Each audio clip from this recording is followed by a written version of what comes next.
Chapter 44. Help me untie the rope. The youth with the flagpole on his back turned his head and said with a depressed expression. Arbor turned a deaf ear to him. Following his footsteps, she dashed left and right. The youth's expression once again became a little frightened and surprised. How could this strange child be so clever? His footsteps were so changeable, there was basically no pattern to his left, right, front, and back. The most frightening thing was that this child could actually catch up to him at such a young age. Right now, he simply didn't have time to think of a way to throw her off. The core-ravaging thunder just now had only slightly obstructed the footsteps of that witch from the Coitus sect. Right now, the only way to completely escape the Coitus sect's encirclement was to quickly enter the secret land. Arbor followed the youth, her eyebrows slightly furrowed. She didn't have to follow this person, but the movement just now had attracted a lot of footsteps. They were being chased from all directions. Looking at the situation, there really were quite a few people chasing this youth. She could very well abandon this unreliable youth and escape on her own, but right now, everyone was surrounding them to catch them. If she wanted to escape at this time, she would be even more conspicuous. Most importantly, she had a feeling that these people might have come for the Peach Garden's secret realm. Whoosh, whoosh, Arbor looked at the youth's back in surprise. He passed through 2 rows of intersecting dead trees and disappeared from her sight in an instant. Her eyes flashed and she hurriedly chased after him. When she passed through the dead trees, she felt as if her whole body had touched a layer of furry water membrane. In the blink of an eye, she passed through. What entered her eyes was a disorderly row of stones. Tall, short, big, and small, they were piled up everywhere without any pattern. It was as if she had entered a stone forest. At a glance, the sky was covered with stones, and there was no end in sight. Arbor's gaze fell on the youth in front of her. She saw him suddenly turn around, his long black hair slightly moving up and down. A pair of devilish peach blossom eyes stared at her. Hey! Xiao Mu was currently inspecting her surroundings. When she heard his low voice, she merely turned her head to glance at him before shifting her gaze elsewhere. Hey, little demon! The young boy raised his voice slightly and strode to her side. He gently shook his hands that were tied to the withered tree trunk behind him. In any case, we are now considered allies. Help me untie this. Arbor slowly approached him. Suddenly, without any warning, he summoned the feral ink from his conscience. He stepped forward and gave him a ferocious slap without any explanation. Paw! A crisp sound rang out as the black feral fiercely slapped the latter's back, causing the youth who was caught off guard to stumble forward and almost fall headfirst onto the ground. The young man felt like vomiting blood at this moment. He had never seen a child as savage as Xiao Mu. A soft and cute little girl with a heart as black as iron. This little rascal in front of him was probably the perfect description. Ouch, ouch, ouch, ouch, ouch. The young boy was suddenly pressed down by Xiao Mu, who had pounced on him. Her knees were pressed against his waist, and her left hand was tightly tugging at the rope that bound him. The black feral in her right hand was already touching the back of his head. Don't move. The young boy froze pitifully. Please, he didn't move at all right. What's your name? Xiao Mu shouted. Their current posture was a bit strange. If it weren't for the current difficult situation, the young boy would really want to laugh. Your silly and cute voice doesn't have any deterrent power at all. Duan. Duan you. The young boy put on the appearance of a little white rabbit that would allow anyone to bully him. He pitifully twisted his neck with all his might and looked at her with a pitiful gaze. I am a good person. You don't look like one. The young boy almost broke down on the spot. Chapter 45. Ma. Troublesome, could she not keep pressing against his waist bones in the same position? It really made people feel uncomfortable. Duan Yu turned his head, his peach blossom eyes brimming with moisture. He really did look a bit pitiful and pitiful. Unfortunately, the one facing him was little classmate Arbor. This little fellow didn't feel anything at all. Even if the other party's eyes kept shooting electricity at her as if they could talk, it was still useless. In her eyes, it was all the same whether one was good-looking or not. She stood up and tugged at the rope on the youth's hand. She pulled him up as well and walked 2 steps forward with a tug on the rope. Duan Yu was frantic on the inside. His hands were tied to the wood, so he reluctantly walked 2 steps and tugged at the rope behind him. Hey, little miss, can't we negotiate? Arbor's eyes flashed with anger, and she abruptly raised the ferrule in her hand. Want to resist? Don't. Duan Yu hurriedly blocked with his hands. His eyes hid behind his hands as he looked pitifully at the little girl. Don't hit. Let's talk nicely. Arbor tugged at the rope on his wrists. It looked like an ordinary brownish-yellow hemp rope, but it could bind his hands so that he couldn't break free no matter what. It could be seen that this wasn't an ordinary hemp rope. This is a mystic weapon. Arbor cast him a sidelong glance. Duan Yu's eyes flickered. He wondered who this little girl was. She was clearly a village girl, so how could she have heard of mystic weapons? Bam! Duan Yu fell forward and almost fell face first. It wasn't until he was sprawled on the ground that he realized he was kicked to the ground by that savage little girl. Can't you freaking have a bit of patience? It wasn't that he didn't want to answer, but he needed to organize his words. Ow. Duan Yu wanted to cry. He considered himself an arrogant and domineering person, but he didn't expect to meet an even more arrogant person today. A load of nonsense. Find Duan Yu. Mother, when did he speak nonsense? He hadn't spoken more than 5 sentences from beginning to end. Find? What? Duan Yu had just expressed a "I don't understand your words" expression when he was greeted with a round of punches. The little girl really didn't hold back. Her fist was aimed at his handsome face, which was enraged by the heavens. Duan Yu was so angry that he almost couldn't catch his breath and fainted. Stop. Ouch. Damn, are all kids these days so unreasonable? When Duan Yu's gaze met the child's, he was taken aback by the bone-chilling chill in her eyes. He immediately jumped up and walked forward with a grumble. He didn't know where this child came from, but his entire body was filled with violent genes. If there was a disagreement, he would go berserk on the spot and attack his handsome face. How terrifying. Cough, you know where this is. Duan Yu felt that if he continued to play the fool, the child might really beat him until he became an idiot. The child glared at him with a "you're talking nonsense" look. He waved his little paw and didn't even bother to say anything. Let me tell you, it's not good for you to feel like you've said a lot before you even finish half a sentence, and you're too lazy to continue. You have to treat it properly. You have to know, people can only express each other's intentions through constant contact and communication. Don't. I'll find. Don't hit me again. Cough, there are about 5 entrances to this mystic realm. Each entrance opens in a different way and at a different time. Duan Yu paused and specially turned back to look at the child. However, he saw that she was expressionless. There was no surprise or emotion in her eyes. It was as calm as a pool of stagnant water, as if she already knew about this. Chapter 46. Arbor pointed at the pile of rocks in front of her, her slender brows raised. Her meaning couldn't be any more obvious. Stop blabbering and get to work. Duan Yu inwardly rolled his eyes. Not only did this little lass viciously order people around, but she also didn't allow them to talk too much. Where did this bad habit come from? Duan Yu sighed inwardly. I have a map in my inner world, but my hands are tied behind my back right now, so I can't look at it at all.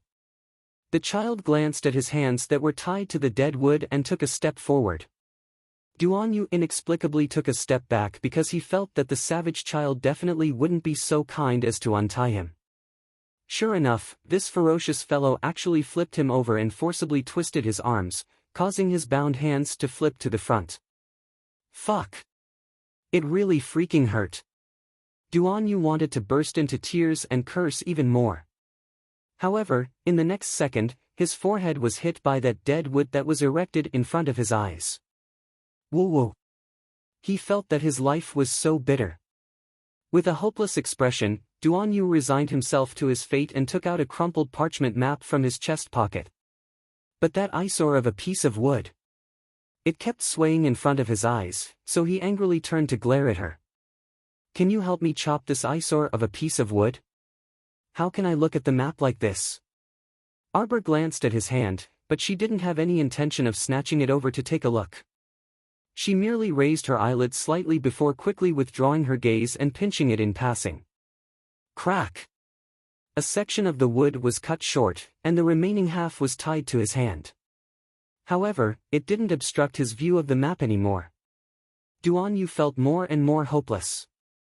He felt that he couldn't communicate with this fellow at all. However, Arbor ignored him and continued to ponder her own matters.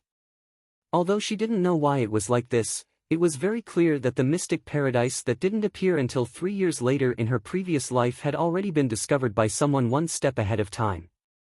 However, Arbor frowned slightly and speculated in her mind. Perhaps a similar incident happened when she was 7 years old in her previous life, and someone had already come to the village to investigate the entrance to the mystic paradise. It was just that she was still muddle-headed at the time and didn't know anything. Since the young man had a map in his hands, it was natural that he had sent someone to investigate before. Arbor found that the rope was quite useful. She could hold the boy in her hand and prevent him from escaping midway and leaving her in this corner.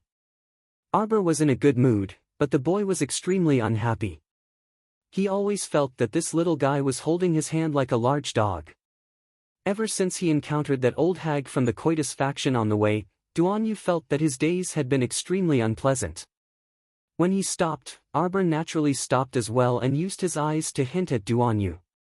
Here. Duan Yu felt aggrieved, and his anger was stifled in his chest. Did this imbecile have to be so lazy?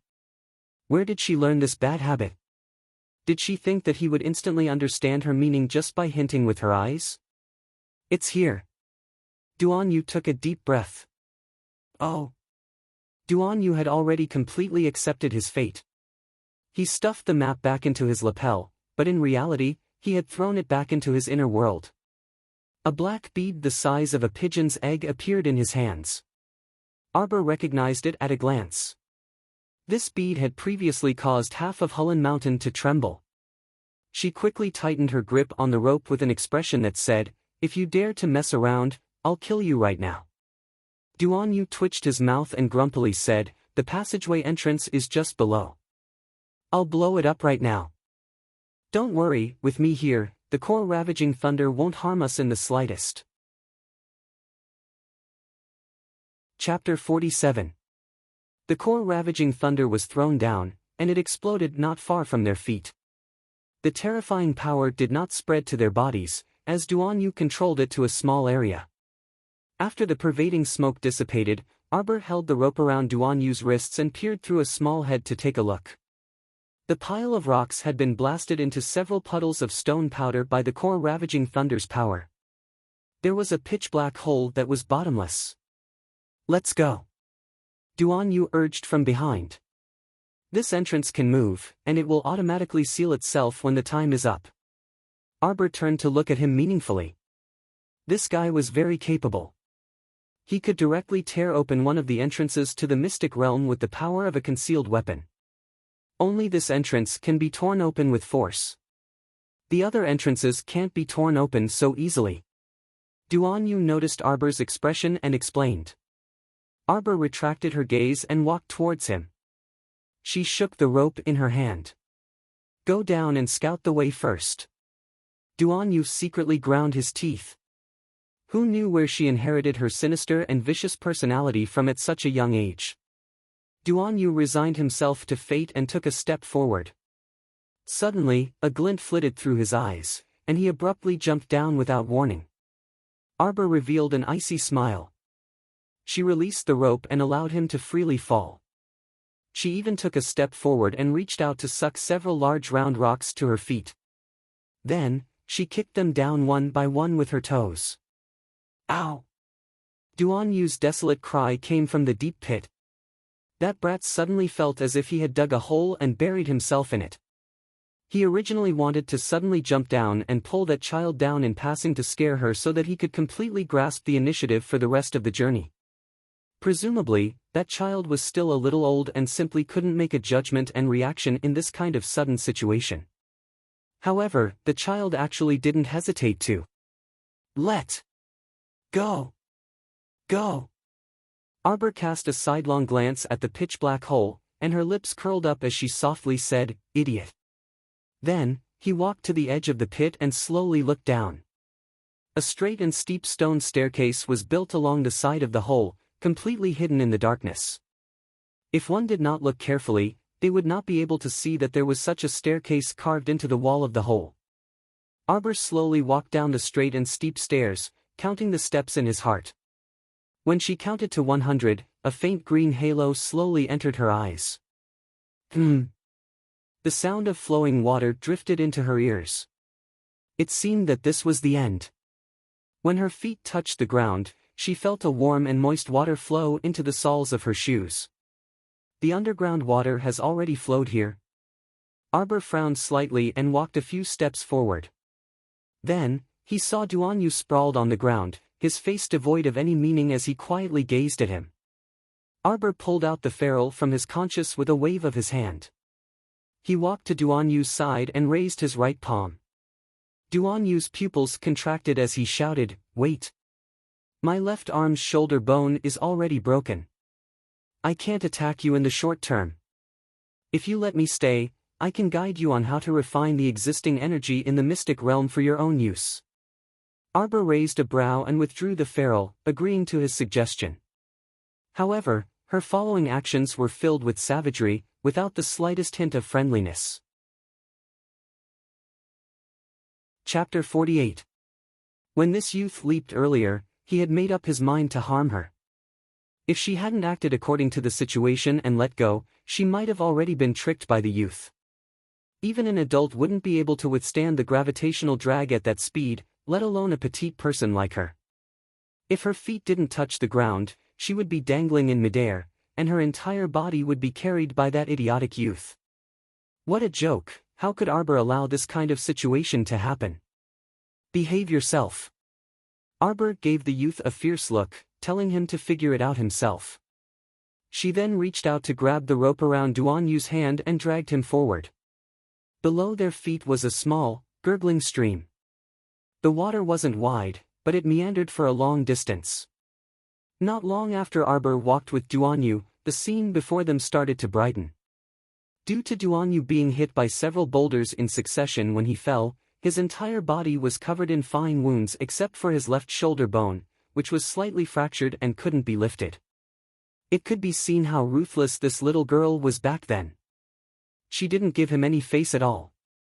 "You!" Duan Yu had just opened his mouth to speak when he felt stars before his eyes. His mouth and tongue were so dry that he almost fainted. Arbor didn't notice his abnormality.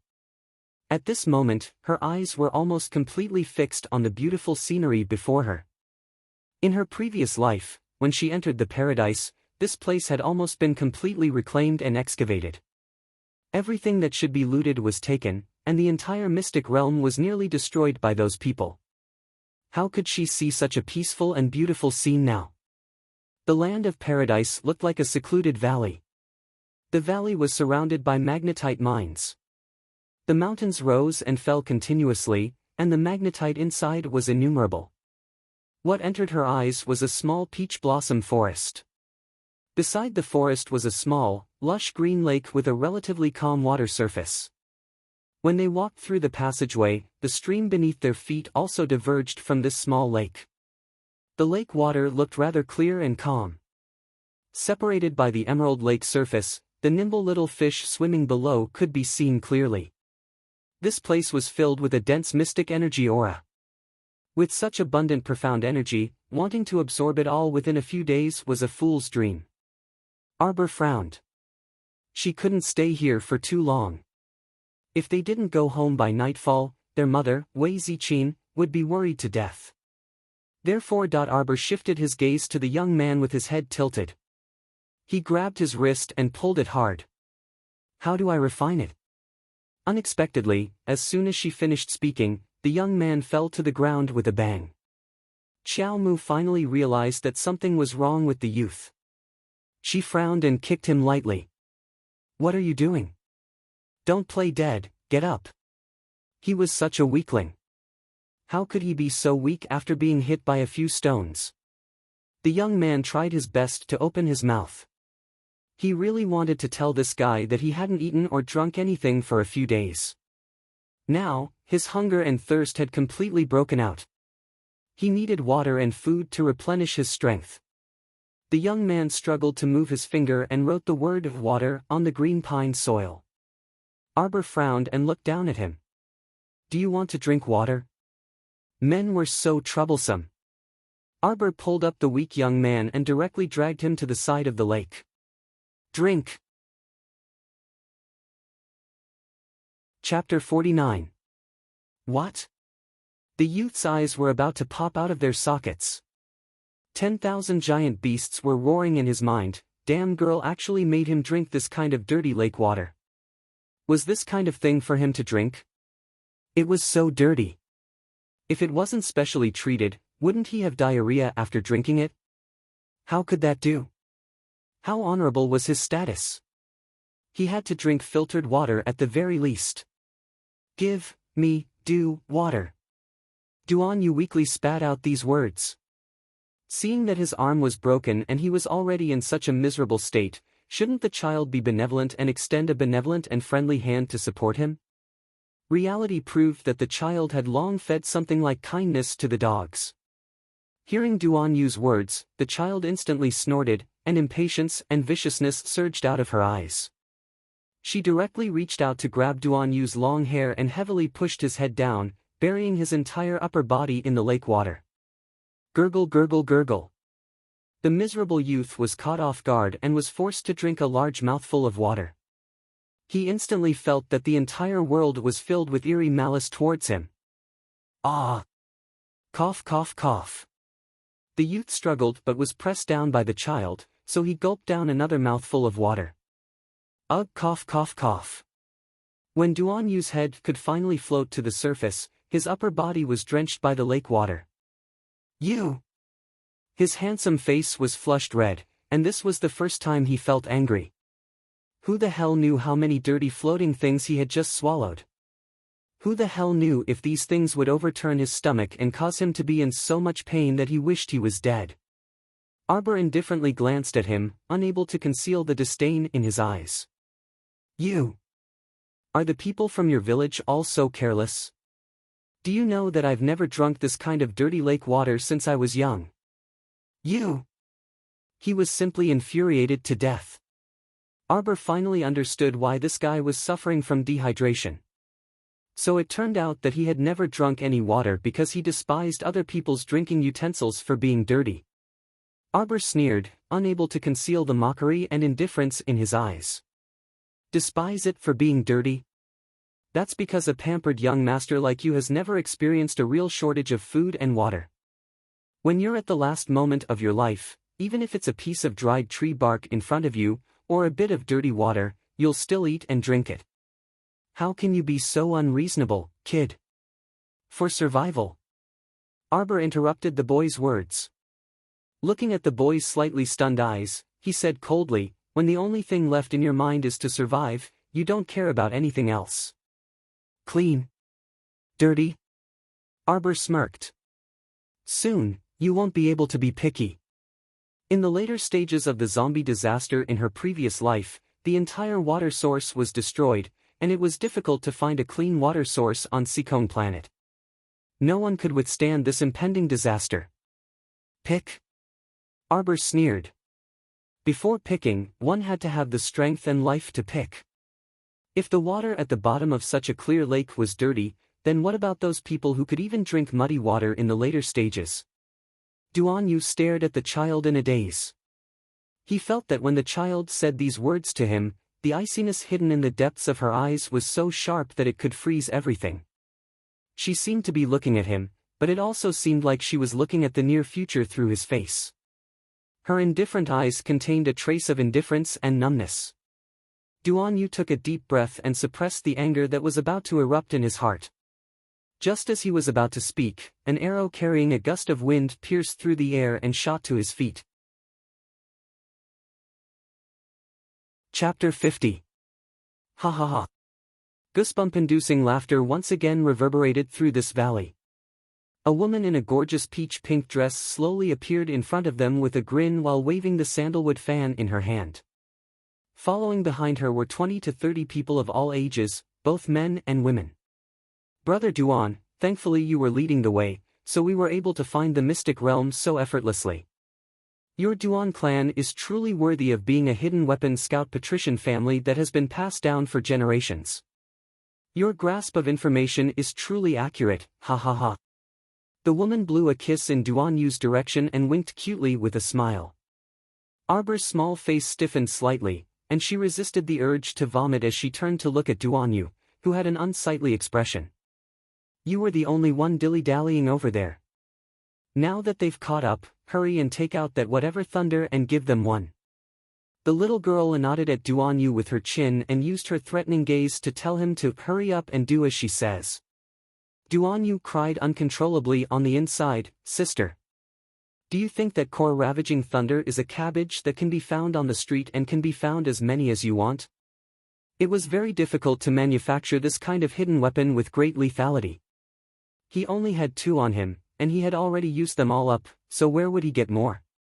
Xiao Mu stared sharply at him, incessantly hinting at him with a ruthless gaze.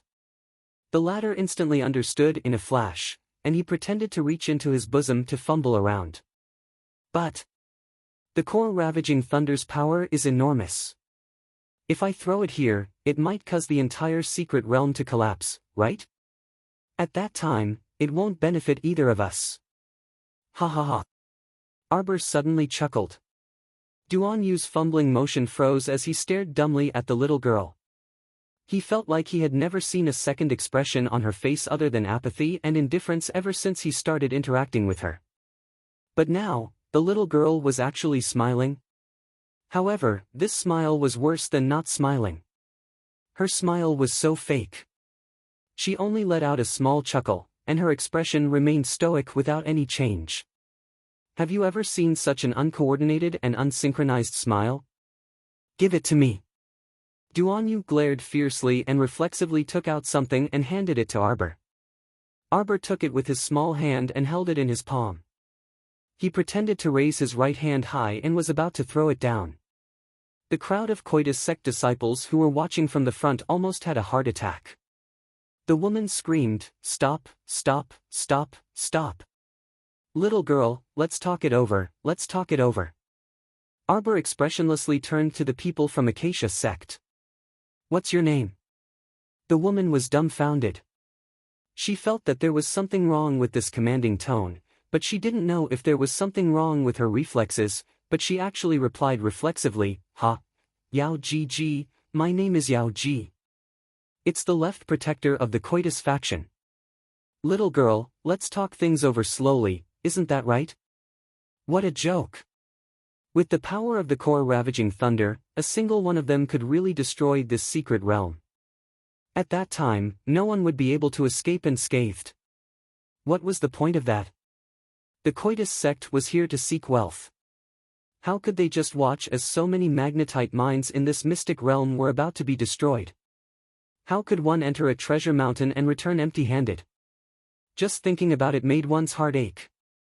If this treasure ground was destroyed like this. Retreat. Arbor clenched his right hand. The people from Coitus sect subconsciously took 2 steps back. Suddenly, someone screamed from the crowd, "Io, there's something." Whoosh, whoosh, whoosh. It was as if several bolts of lightning flashed before everyone's eyes. The people who were attacked all fell to the ground in pain and clutched their wounds. Their complexions instantly darkened. Chapter 51. Arbor raised her eyebrows. From her angle, she just happened to see 4 of Coitus Sec's disciples fall down in an instant. The unlucky person closest to her line of sight had not even been on the ground for a minute before his entire body turned into a dark green color. His eyes bulged and a dark green liquid flowed from the corner of his mouth. His head was tilted to one side and he was no longer breathing. It was obvious that he had been killed by a fatal poison in an instant. What a strong poison! It didn't even give people a chance to take the medicine and cause them to die on the spot. What's that? Yao Ji turned her head with a chill running down her spine.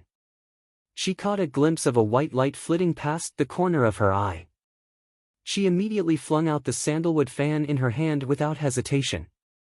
A strand of mystic energy was attached to the fan and it suddenly collided with the white light. Chirp! The white light that was hit fell to the ground and the halo that surrounded it suddenly dispersed, revealing a palm-sized white furry squirrel. The little guy cleverly glanced at Yao Ji, who was glaring angrily at it, then turned around and scampered away. Arbor couldn't help but snicker in her heart. When this little white mouse appeared, it was flashy and savage, biting 3 or 4 people to death in a matter of minutes. I didn't expect it to be such a coward, turning around and running away when it saw the situation wasn't right. It's just that the direction it ran in without a head or tail. Yao Ji gnashed her teeth. She grabbed the sandalwood fan that had flown back into her hand and chased after the white squirrel with 2 leaps. She once again attached mystic energy to the sandalwood fan in her hand and attacked the little white mouse's head with lightning speed. Arbor took a deep breath and suddenly raised the black ferrule that slid out of her sleeve, blocking Yao Ji's attack head-on at an extremely fast speed. The moment the 2 forces collided, the black ferrule in Arbor's hand emitted a strong black halo and blocked Yao Ji's attack with a bang.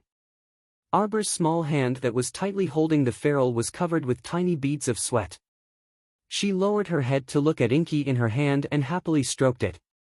Inky seemed to feel the little girl's joyous mood and a layer of black mist floated on its surface. If it wasn't for Momo's strength, she would have definitely been sent flying by Yao Ji's charge. The moment the 2 of them came into contact, Arbor could clearly feel that the cultivation of the woman in front of her was not just a little bit higher than hers. Mo had blocked 80% of the power for her, and she had blocked the remaining 20%. However, her hand that was holding onto Mo still felt a faint pain. It was clear how strong that woman was. Arbor could feel the strength of the enemy. His heart was filled with fighting spirit, and his eyes shone brightly. Yao Ji's eyes widened in an instant as she stared at the little girl in front of her in shock. How could that be? She was well aware of her strength. She was a genuine peak level 7 mystic cultivator. With her cultivation, she could see through her opponent's cultivation with a glance.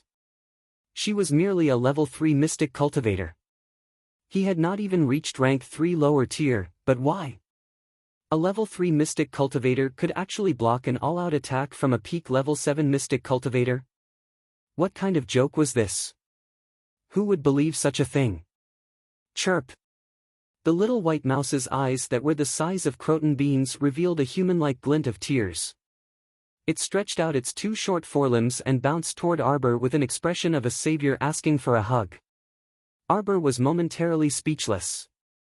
The little white mouse reacted extremely quickly and swiftly climbed up Arbor's white skirt. After it reached Arbor's back, it buried its head in Arbor's hair and rubbed back and forth. Chirp chirp. The little white mouse grabbed a strand of Arbor's long hair and swayed its fluffy tail with an inexplicable expression of intoxication. Chapter 52. Duan Yu, who was watching coldly from the sidelines, sneered. He dared to bet his 12 years of life that the little girl's motive for attacking definitely wasn't to save such an unimportant and adorable white mouse. In reality, because the little white mouse was fleeing in the direction of Arbor and Yao Ji's mystic energy was rushing toward her, Arbor didn't have time to consider too much. She could only meet the attack head-on in order to block it without suffering any injuries. She was merely saving the little white mouse in passing. At this time, Arbor's face was stoic as she pulled the little white squirrel from her back to her eyes in disdain and casually tossed it aside. With a whoosh, the pitiful little mouse was immediately tossed away by a certain child, and it was carried away by the wind. Duan Yu's mouth twitched. He really didn't want to ridicule this savage child. Shouldn't a normal little girl be very happy to see such a furry and adorable creature? It was obvious that this black-hearted person wearing the skin of a little girl in front of him wasn't a little girl at all. Chirp, squeak, squeak. The little white mouse's bean-sized eyes were brimming with pitiful tears as it quickly hopped back. It followed the hem of Arbor's clothes and used its two short front paws to grab onto a corner of her clothes. Arbor looked down and saw that clever little white mouse using its small, black eyes to look at her like a human. It swung around while tugging on the corner of her clothes before jumping onto her waist and slipping back onto her shoulder with a swish. Arbor was baffled. Where did this lively little white mouse pop out from? From her knowledge in her previous life, there were generally two types of mystic realms. One type was a mystic realm of inheritance set up by an otherworldly expert, a grotto heaven or an immortal's abode. These types had ferocious beasts placed inside to guard the mystic realm and test visitors. The other type was the one in front of her. It was naturally nurtured by heaven and earth and formed naturally after hundreds of years of spiritual energy. Before an outsider opened the mystic realm, this was a small world that was completely isolated from the outside world. There were mostly ores and spirit wood, and living creatures were rare. Unless it was a mystic realm that formed after thousands or tens of thousands of years and formed its own natural laws, it could form a complete living world. At least, she had never heard of a poisonous squirrel appearing in this mystic realm in her previous life. Squeak, squeak, squeak. The little white mouse jumped excitedly on her shoulder. It blinked its small black eyes and a fawning expression appeared on its furry little face. Chow Moo's small hand grabbed the white mouse again. Just as she was about to fling it thousands of miles away so that it would not be able to get close again, mystic energy that suddenly condensed from all directions froze her in place. The dense profound energy congealed into a substantial cloud, completely pressing down on her body. What's more, the profound energy in the entire mystic realm from all directions was unceasingly gathering in her direction. This strange movement was quickly detected by Yao Ji and the others. Each and every one of them widened their eyes in fright as they looked left and right, watching as the flowing profound energy passed by them and went straight to the little girl's side without any reluctance. This. How could this be? Yao Ji was so shocked that her eyeballs almost fell out of their sockets. What was this stinky girl doing all of a sudden? Until a nearby Coitus sect disciple asked in a trembling voice, "Little girl, are you refining all the profound energy in the mystic realm? How is that possible?" Yao Ji immediately let out a screech like a turkey. Her eyes stared straight at Arbor. What kind of joke is this? She's still so young, forcefully refining all the profound energy in this mystic realm won't give her any benefits. She'll only explode. Chapter 53. While Arbor was in a daze, she immediately calmed herself down and sat cross-legged. With a grave expression, she slowly guided the profound energy that was surging from all directions into her profound veins. When the surging profound energy drilled into her body, Arbor suddenly felt like she couldn't breathe. She was very clear that her profound veins were currently very weak and couldn't absorb too much profound energy. What was called biting off more than one could chew? Being greedy might not necessarily have a good ending and might even backfire.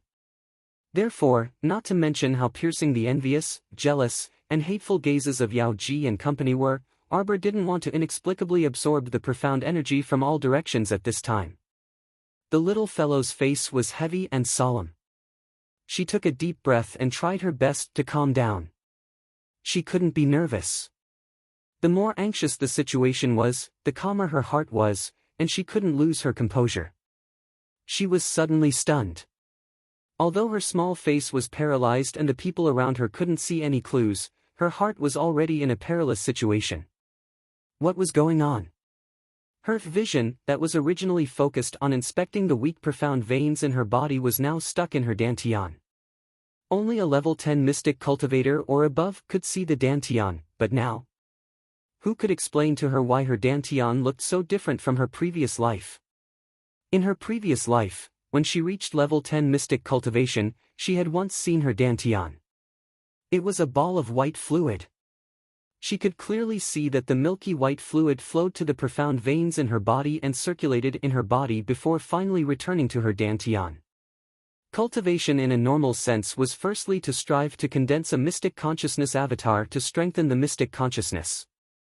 Secondly, it was to repeatedly guide the profound energy to circulate around the body and strengthen the body's profound veins over and over again in a dull and tedious manner. If one didn't have a fortuitous encounter or a pill to expand the profound veins, normal mystic cultivators would continue to cultivate their profound veins and increase their profound energy. This was called bitter cultivation. Since the heavens had already given you profound veins that were different from normal people's, it naturally wouldn't allow you to easily reach the heavens in one step. Cultivation was raised bit by bit through daily practice. Her normal profound veins in her previous life actually mutated in this life. Now, no one could tell her why her dantian felt like it was pitch black when she looked at it. It was as if there were stars twinkling in it. At first glance, it didn't look like a dantian at all. Instead, it looked like an inexplicable starry night. What was even stranger was that Arbor stared at his dantian in a daze. There seemed to be a thin and weak little tree growing inside. It looked weak and could fart at any time. But whose dantian could grow trees? What was the meaning of such a strange thing? Arbor felt that her little brain wasn't enough. She felt like she was about to explode on the spot. Was it okay for this tree to grow in her dantian? No wonder her profound veins were so much weaker compared to her previous life. Could it be that all the profound energy in her body had been absorbed as nutrients for this tree? Xiao Mu suppressed the urge to go berserk and took a deep breath to calm herself down. However, she didn't know that while she was able to calm down when she closed her eyes to study her dantian, the people from the Coitus sect around her couldn't remain calm. Duan Yu also widened his eyes and stared fixedly at Arbor as if he was looking at a monster. In less than 5 minutes, Xiao Mu's petite figure had already been enveloped by large lumps of dense mystic energy, and her tiny figure could no longer be seen clearly. A certain disciple from the Coitus sect was unwilling to give up and wanted to break through the profound energy barrier to stop Arbor from absorbing the profound energy. However, he was flung away by the eruption of profound energy when he reached the large masses of profound energy. He couldn't even get close to Arbor, let alone get close to her. Chapter 54. That dantian, which resembled a galaxy, was currently endlessly absorbing the rich mystic energy that poured into it like a tide. Arbor could even see that unreliable sapling stretching out its thin branches in great comfort. How infuriating! The mystic energy that she painstakingly cultivated was all absorbed by that sickly tree. It ate meat in big mouthfuls and didn't even leave her a mouthful of soup. Where was the justice in this? Arbor was overwhelmed with grief and indignation. She simply forgot that the mystic energy that was pouring in from all directions wasn't the result of her painstaking cultivation. It was simply a freebie. Moreover, there was no data that indicated that the mystic energy that she painstakingly cultivated day and night was all absorbed by the sapling. The sapling expressed that it wouldn't take the blame for this. Duan Yu opened his mouth, and his gaze met the old hag from the Coitus sect before shifting away. Sitting down openly at this time and crazily absorbing the profound energy here in front of everyone from Coitus sect, only this savage girl would be able to do such a deranged thing. Duan Yu was completely unaware of Arbor's suffering. Arbor was still feeling bitter inside. She was forced to absorb the mystic energy purely to nourish the sapling. Who could she find to reason with? Yao Ji and the others were the most infuriated.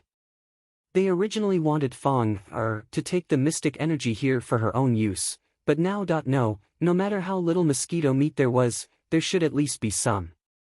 Yao Ji promptly sat down cross-legged, looking like she was about to enter a cultivation state immediately. The Coitus sect disciples looked at each other before glaring covetously at Duan Yu across from them. 15 minutes later, Yao Ji angrily flung her sleeves and stood up because she discovered that she was purely wasting time. She sat there for half a day, yet she didn't even absorb a drop of mystic energy. This was simply inconceivable. She originally thought that the damn girl would explode and die in a few minutes, but in reality, it didn't happen. After such a long time, the little girl still sat there perfectly fine and continued to absorb mystic energy. Yao Ji's eyes were filled with fury, and she threw a glance at her subordinates. Several Coitus sect disciples braced themselves and rushed toward Arbor's figure that was enveloped in mystic energy. Their sabers flashed as they shouted angrily. Then after those few unlucky bastards were blasted out by the dense profound energy, there was no more after that. He simply couldn't injure the wretched lass who was wrapped in layers of profound energy, nor could he stop her from absorbing it. Yao Ji was so depressed that she was about to die. She could only shift her gaze to the surrounding magnetite mines. With a wave of her hand, she said, "Take all the magnetite away." The 20 or so Acacia sect disciples looked at each other with a bitter look on their faces. There were a lot of magnetite mines in the mountains here. Would the 20 of them be able to finish mining in a few months? Hurry up. If the people from the other 4 gates follow us, we'll have no chance. Yao Ji pointed forward with both hands, and the 20 or so disciples all stepped forward, preparing to run towards the mine. Suddenly, the ground beneath their feet began to tremble. The entire earth was shaking, and the 20 or so disciples immediately fell and rolled on the ground. Yao Ji barely managed to steady herself, and she turned to look at Duan Yu with an unsightly expression. What happened? Duan Yu was also astonished. The paradise is about to collapse? What? Yao Ji's face instantly turned green as if she had swallowed feces. What kind of joke was this? She hadn't even fished out a single strand of hair from the paradise, all right? How could this place collapse just like that? Then what about these magnetite mines? Why did her heart hurt so much? Her magnetite. Chapter 55. Yao Ji madly charged toward the magnetite mine, and the 20 or so subordinates couldn't stop her. Halfway there, her subordinates pounced on Yao Ji one after another, hugging her waist and thighs as they held her down. They repeatedly exclaimed, "Lord Yao Ji, don't. My lord, hurry and leave. It'll be too late if you don't leave now. Magnetite, my magnetite." Yao Ji crazily grabbed the hair of one of her subordinates who was hugging her waist. She pulled out a few strands of that unlucky fellow's black hair, causing him to cry out in pain. The front half of his head became barren in an instant. The subordinates' tears streamed down. Why were they, the loyal and devoted subordinates, always the ones suffering? At this time, the thick mystic energy surrounding Qiao Mu had dissipated at some point in time. When she stood up, she saw this chaotic scene, and the corner of her mouth twitched. They were all so old, yet they didn't have any sense of modesty. Arbor silently disdained the chaotic crowd and completely ignored the dumbfounded Duan Yu beside her. You! Duan Yu gulped. When he saw that Qiao Mu didn't look at him from beginning to end, he involuntarily swallowed his words. Such a devilish little monster actually appeared in such a small and lousy village. Could it be that she was some reclusive senior's final disciple? Lord Yao Ji. You can't go. The Coitus sect subordinates hugging her thighs bitterly and silently shed tears. Lord Yao Ji had stomped countless times on their backs. Yao Ji held her head and howled in heartache. Her neat and elegant hair was messed up by her hands, and her head of pearls and jade was also crooked. Let's go. Yao Ji recovered her clarity at the last moment and fiercely glared at Arbor. She turned around and led the Coitus sect disciples toward the tunnel they came from. However, the tunnel actually disappeared. The group stood there dumbfounded as they watched the tunnel that connected the Mystic Realms Valley to the outside world warp and disappear before their eyes. The entire Mystic Realm was in the midst of collapse, so it was normal for the tunnel to disappear. Because at this time, even the surroundings of the valley were being squeezed continuously. The magnetite mine that was originally very far away from them seemed to be pushing towards them step by step. Yao Ji's pupils shrank, her face filled with horror. The speed at which this secret realm was collapsing was too fast. In less than a few minutes, the magnetite mines around them had already pushed in front of them. The circle of 20 to 30 people was continuously shrinking, and the terror in their eyes was about to overflow. "Stupid girl, I'll kill you." It was all this wretched girl's fault. If she had not rashly absorbed all the profound energy in this place, how could such a strange change have occurred? Even if she died, she would drag this wretched girl down with her. As the outer ring shrank, they stood less than 100 feet from where they stood. Before they knew it, Arbor and Duanyu had arrived beside Yao Ji and the others. Yao Ji could reach out and pat Arbor's back, and Arbor was carefully looking at the peach blossom forest and lake that were evaporating bit by bit as the secret realm collapsed. Sigh, she let out a long sigh. In her previous life, the paradise that produced so many fresh and juicy peaches was destroyed just like that. Her heart also ached. Originally, she could have used it to temporarily avoid disaster, but now it was completely gone. While she was pondering, Yao Ji's sinister face and mystic energy-covered palm approached her from behind. Arbor was about to dodge when he suddenly heard Yao Ji and the others shriek. When he turned around, he saw more than 20 people falling down like dumplings. A large hole had opened up in the ground at some point in time. Arbor glanced at it and suddenly felt the air beneath his feet as he also fell down. Squeak, chirp chirp. The white squirrel panicked when it saw Xiao Mu running away, and it pounced on her in a panic. Chapter 56. The dozens of people's moods rose and fell like they were on a roller coaster. They thought they would be paralyzed from the fall, but they landed on the ground in the blink of an eye. They returned to the stone forest where they entered the mystic realm. A bunch of people rolled around defenselessly, their bodies bruised from all kinds of hard rocks. Xiao Mu was quite lucky and plopped down on the back of Duanyu's head. She looked up at the sky in confusion. She reflexively extended a fair and tender hand and watched as a round, fist-sized pearl slowly fell into her hand. The youth's face turned green on the spot. He arched his head, and his handsome face flushed red. Arbor quickly patted his butt and stood up. Duanyu stood up as if there were springs under his feet and angrily glared at Xiao Mu. The child ignored him and looked down at the pure white pearl in her hand. Her eyes gradually narrowed. So strange. Why did she feel like there was a peach blossom forest and lake water inside this transparent pearl? It looked quite familiar, like a miniature version of the paradise. Xiao Mu shook her small paws and turned the pearl upside down. She felt very magical as she watched the dark green lake water slowly ripple inside the pearl. This is the paradise's refinement. Duanyu's eyeballs were about to fall out as he stared at Xiao Mu in bewilderment. What are you doing? How did you do it? He thought this child was only refining and absorbing the mystic energy inside the paradise. He didn't expect her to be so deranged as to refine the entire paradise. This method of directly refining a mystic realm only existed in secret histories. Duanyu had once read about it in an ancient book, but it was completely different from seeing it with his own eyes. No wonder the paradise was collapsing. Think about it, the entire paradise was refined by the child, so how could it not collapse? What reason was there for it not to collapse? The child looked back at Duanyu with an "I don't know" and "I didn't do it" expression, leaving him speechless. This child couldn't be the incarnation of some old monster, right? The paradise has been refined. Yao Ji reacted in an instant, unable to conceal the greed in her eyes. She grabbed the bead in the child's hand with one hand and struck the child's chest with the other.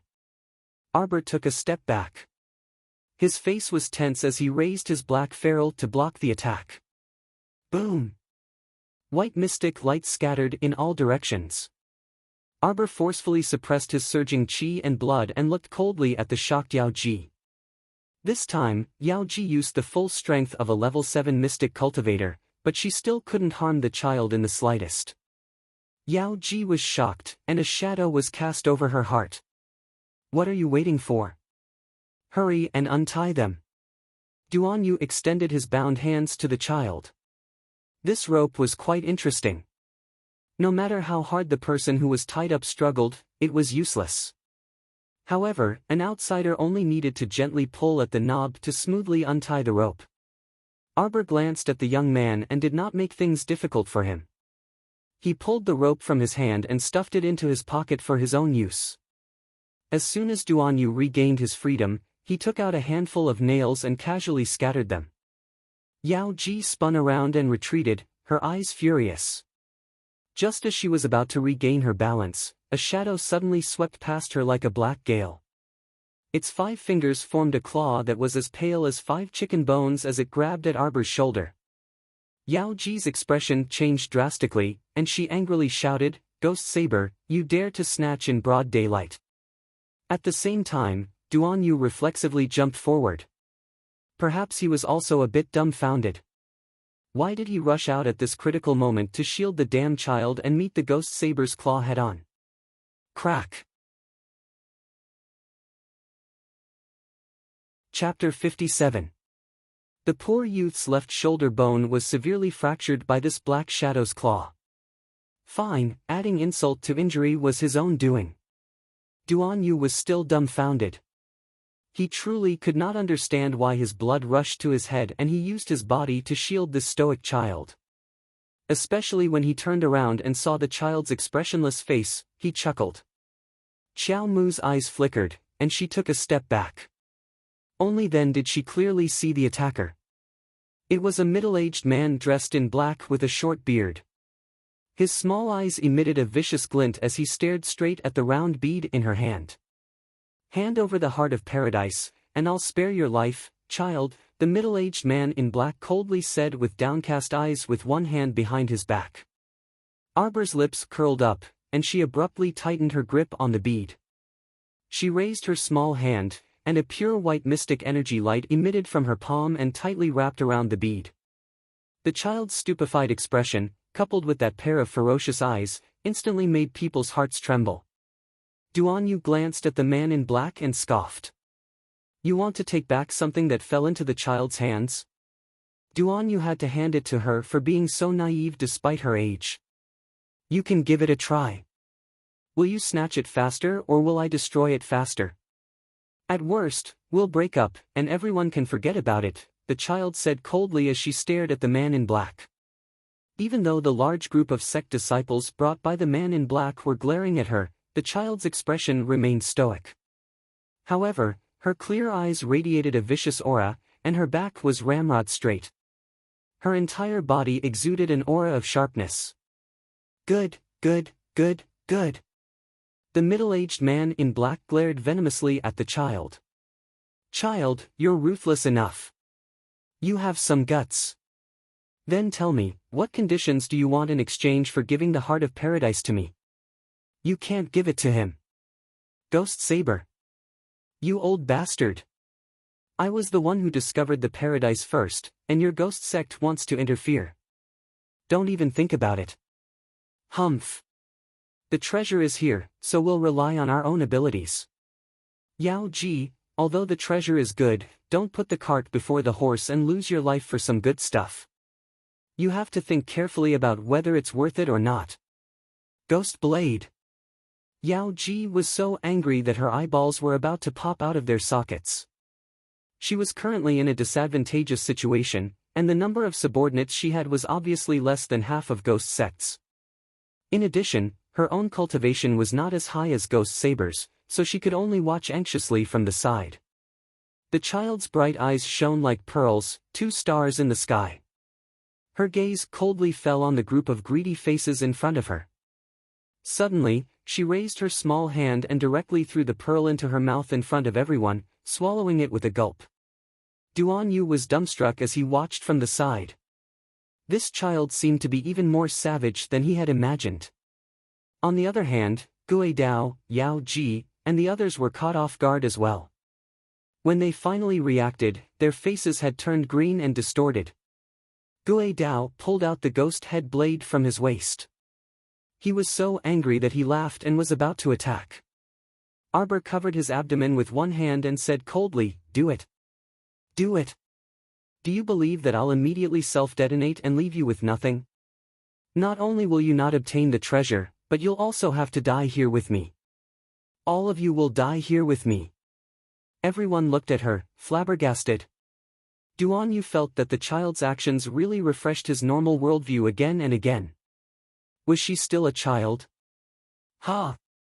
Was this level of savagery normal? Chapter 58. Ghost Saber released a murderous aura as he glared at the child in front of him. His clenched fists made cracking sounds. Kill me! Kill me! Come! The child took a step forward with every word. Her soft and adorable voice sounded abnormally vicious in everyone's ears. Not to mention Duan Yu, even the surrounding people's worldviews were refreshed again and again. They felt that this child's viciousness was abnormal. You don't dare to attack. If you don't dare to attack, then die. Don't block the way. Trash. The child sneered with contempt in her eyes. You. Ghost Saber was so angry that he wished for nothing more than to slap this damn girl to death. Ever since he became an elder of the ghost sect, he could do whatever he wanted. He had never been as sullen as he was today. Damn girl, you're too arrogant and don't know the immensity of heaven and earth. Ghost Saber shouted and grabbed at the child's slender arm with his left hand. Today, I'll let you know the difference in strength. Self-detonation. You don't have a chance. Ha! The distance between them was quite close, so Ghost Saber looked like he could easily capture her with this grab. Careful! Duan Yu hastily threw out a concealed weapon, but Ghost Saber did not even look at it and blocked it with his arm. He was focused on capturing the child. It would not be too late for him to cut open her stomach and take out the heart of paradise after he captured this brat and ruthlessly tortured her. Whoosh! To his surprise, the child flicked out a rope and quickly wrapped it around Ghost Saber's left arm. Before he could react, the child fiercely tightened the rope in his hand and kicked off with his left arm. The little one easily leaped over and sat on Ghost Blade's shoulder. The rope wrapped around Ghost Blade's left arm and quickly wrapped around his body. With a tight grip, the little one grabbed Ghost Blade's arm in his palm. Ghost Saber's current posture was strange. His left arm was draped over his right shoulder by the rope, and Duan Yu's nail had hit his arm. The child was facing him and happened to sit on the back of his hand. He was so angry that he raised his free right hand and was about to punch the back of the child's head. Bam! Child wasn't someone to be trifled with. She was one step ahead of him and slammed the ferrule on Ghost Blade's head. She quickly pressed the ferrule against his neck and said sternly, "Come on. Let's see who dies first." All around him were stiff figures and their eyes were wide open. Who could tell them, who was the one who taught this ghost-like child? Was he born cruel or something? Gui Dao felt the sticky blood dripping from his head. It dripped down his forehead and landed on the child's body. The child, however, completely turned a blind eye to it. She still had that wooden little face, but her eyes were abnormally bright. Old man. Tell your men to go and kill those people. Yao Ji's expression changed. Don't play tricks. You know that. Perhaps I might not have been able to kill you just now. But now, we're so close to each other. Even if I can't kill them, I'll definitely drag you down with me. The child's eyes were inches away from his face. Ghost Blade felt like he could bite the child's head off like a ball if he opened his mouth. However, he couldn't move. Only now did he realize that the child's seemingly suicidal approach to him was actually a preemptive strike. The damn girl's intelligence was simply not proportional to her appearance. Especially when she was right in front of him. Her eyebrows were bewitchingly raised as she leaned close to his face and whispered, "Have you died before? Do you know what death feels like?" For some reason, Ghost Saber felt chills all over his body, and a chill slowly crept up from the bottom of his heart. How was this pair of eyes like a living person's? Chapter 59. Heh.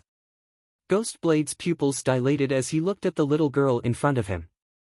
She made a sound that sounded like she was laughing, but her face didn't move at all, and there was no smile in her eyes. Her voice and expression were two completely different worlds. She was clearly a cute little girl, but she didn't have the slightest hint of softness and cuteness. Instead, he felt that she was filled with an eerie ghostly aura. It wasn't an exaggeration to say that this child was more like a ghost than the members of the ghost sect. What are you waiting for? Do it. A hint of impatience appeared in Arbor's eyes. Yao Ji started to look nervous. Ghost Blade, think carefully. Even if you kill us now, with this girl's inhumane and rotten personality, she won't give you the heart of paradise. Why don't we work together? Kill them. Arbor suddenly exerted more force on the ferrule and pressed it down on Ghost Blade's neck. Otherwise, you'll accompany me to the hell of all evil. Don't be afraid. Hell isn't as scary as you think. It's just a bit empty, desolate, and silent. That's all. Ghost Blade's body trembled. He didn't want to admit that he was actually scared by this ghostly girl in front of him. Little Jojo, you're being naughty again. Suddenly, an ethereal and gentle voice came close and reached her side in a moment. Eh. It was the voice of that god of plague. Student Arbor was a bit confused. Why did it feel like she was running into that god of plague everywhere? While she was thinking, her little body broke free of Ghost Blade's grip and was pulled over by a strong suction force. She flopped twice and fell into a certain person's arms. Slap! The beautiful young man in white reached out his hand and slapped the child's buttocks heavily with a calm expression. His calm expression was completely inconsistent with his decisive action. Xiaomu even felt her but hurt from the force of the slap, and her old face instantly flushed red. What the hell? Adding up her 2 lifetimes, she was already more than 30 years old. Yet, she was actually spanked by a demonic young man in broad daylight. This? The heavens clearly showed where the human heart was. A certain child who was about to throw a tantrum turned his head to glare at the youth and kicked him with his leg. She didn't know why, but she always felt that this young man's smiling, gentle and intelligent appearance was suppressing a violent heart. It was clearly a jade-like, handsome face that was like a spring breeze, but it actually made her feel the savagery and ruthlessness in the depths of his eyes, as well as the anger that surged along with it. The little kid was a little scared for no reason. Then, he became angry. How could he be scared? Thinking of this, he couldn't help but raise his voice. What are you doing? Let them kill each other. How do you want to end it after you've dealt with them? The young man's voice was gentle, completely ignoring the dagger-like glint in the child's deliberately widened eyes. Xiaomu looked at his smiling eyes and subconsciously swallowed her saliva. For some reason, she felt a little guilty. She then angrily flung her sleeves. What was she feeling guilty about? A certain child reacted quickly and glared at him angrily. What does it have to do with you? Paw! Her little butt was hit again. The smelly brat's attack was even heavier than before. She was so angry that her old face turned ashen. Her little teeth rubbed against each other, and she wanted nothing more than to bite off the young man's slightly tanned neck. How dare he? Spanking her but again and again. Actually, there was no third way, but Xiaomu was really furious. Life isn't easy. You have to cherish it. Mo Lian stared at her with a solemn and serious gaze and stopped smiling like a spring rain. Chapter 60. He really couldn't understand how a child could be so ruthless and completely disregard her own life in such a desperate situation. Especially when he heard her soft voice murmur, "Hell isn't as scary as you think. It's just a bit empty, desolate, and silent." He didn't know how to feel. What kind of courage and willpower did one need to truly disregard life and death? She was still so young. What exactly had happened to her that made her so indifferent to life and death? As for Arbor, how are you going to deal with them after you deal with them? In fact, she also knew that today's situation was almost a hopeless situation with no chance of survival. Her chances of winning were very small. If she made a mistake, she would die without a burial ground. Of course, she didn't plan to self-destruct. What she did before could only buy her some time. She wasn't afraid of death at all. She was just a bit unwilling. Of course, she didn't reincarnate to seek death. She wanted to live well. However, in that situation just now, even if she obediently handed over the heart of paradise, would this group of greedy people really let a child like her go? She was prepared to die, but if she took a gamble, she might still have a chance to live. At this moment, hearing this kid whisper in her ear, "Life isn't easy. You have to cherish it." Her heart couldn't help but tremble slightly. Although she knew this kid was worried about her, after being hit twice in a row where she shouldn't have been hit, the child's old face really couldn't swallow it. The child snorted and kicked him a few times. She looked down and saw that Crown Prince Lien's fine white robe had 7 or 8 black footprints printed on it. "Let go," the child said with a stoic face. Mo Lien shook his head and hugged her even tighter. He patted her back twice. "That won't do, it's dangerous right now. I'll put you down after we've dealt with these people, okay?" Although Crown Prince Lien asked okay, his movements didn't seem to relax at all. He clearly didn't intend to let go. That okay was just a casual question. The child was so angry that she had spoken so much to that whatever blade from the ghost sect. Now that she thought about it, she felt as if she had used up all her energy. She really didn't have any desire to speak, so she simply glared at Crown Prince Lien and shut her mouth. "Didn't I say that you can look for me anytime if you need anything in the future? Remember to call me next time. For example, in such a dangerous situation. Isn't it just right to call me? Don't worry, we can get rid of these annoying fellows in minutes." Xiao Mu really didn't want to ridicule him anymore. "Do you think you're a Xian beast that can run out and fight as soon as you're summoned?" Moreover, everyone knew that only mystic cultivators above level 10 had the chance to contract with mystic beasts, okay? With her current cultivation as a little level 3 mystic cultivator, she should see reality as soon as possible. Mo Lien smiled as she looked at the child's puffy cheeks. "You don't believe me? Look." His slender fingers slightly pointed upwards, and Arbor's eyes involuntarily looked up. His almond eyes, which were originally slightly squinted, suddenly widened. Fire? Bright red, scalding flames, each the size of a fist, descended from the sky like a celestial maiden scattering flowers and attacked the flabbergasted ghost saber, Yao Ji, and the others. Xiao Mu reflexively reached out to cover her head, but she quickly discovered that the flames didn't come at her head at all. Instead, they directly bypassed her and Crown Prince Lien and chased after the others with whooshing sounds. Before long, half of the stone forest was engulfed in a sea of fire.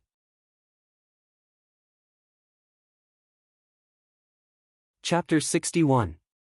What is this? Ghost Saber hurriedly channeled mystic energy to block the flames, but the mystic energy enveloping his body was instantly incinerated by the scorching flames. Ghost Saber and the others were suddenly exposed to the fire, and before they could recover from their fright, they smelled the burning smell of people being roasted alive. To their horror and despair, the burning smell did not come from anywhere else but from their own bodies being roasted. Ghost Saber instantly turned into a burning man. His entire body was covered in flames as he blankly ran around, flailing his arms and pouncing on several unlucky ghost sect disciples. The heavenly fire descending from the sky instantly swallowed everyone into the sea of fire.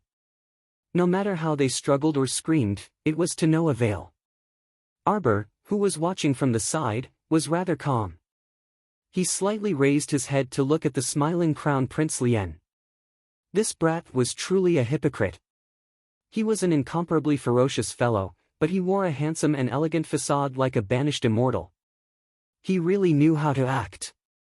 However, on account of him taking care of this group of idiots, Xiaomu felt that the Crown Prince seemed to be a bit more pleasing to the eye today than in the past.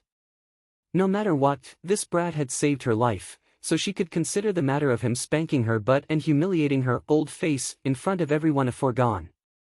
Mo Lien tapped her finger and took out a coiled hemp rope from the fire. A faint smile appeared on her lips.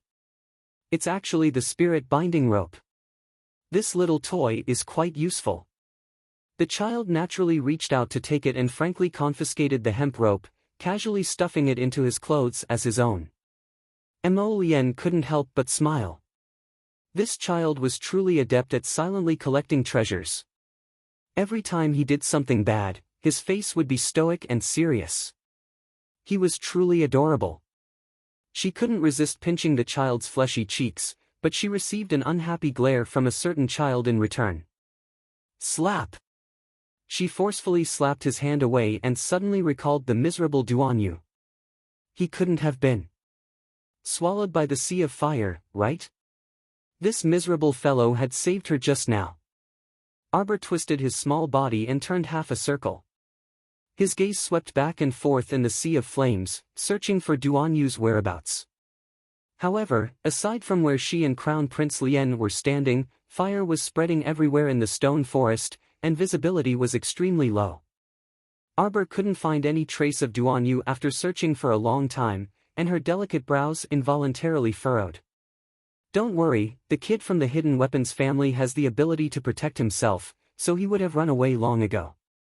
Emolien turned her little face back. Let's go home. It was time to go home. With such a delay, it was estimated that it would take an entire night. Mother was probably going crazy with anxiety. Arbor lowered her eyes and subconsciously looked into her dantian. She saw that the heart of paradise that she had swallowed was being hugged by the two intertwining branches of the sapling. It was strangely tight, as if it was hugging it. Arbor blinked and tried to squeeze the little tree with his profound energy, making it let go. Who would have thought that the sapling would throw out a few more soft branches, holding on tightly without letting go? It freaking became a spirit. Arbor angrily withdrew her mystic energy. She couldn't understand why there was a strange tree growing in her dantian. Was there really no problem with this dantian? Wouldn't it hinder her cultivation on the right path in the future? No, she had to try again. Xiao Mu held her breath and drew out a large amount of mystic energy stored in her mystic meridians. She directly transferred it into her dantian and fought with the sapling for the heart of paradise. Chapter 62.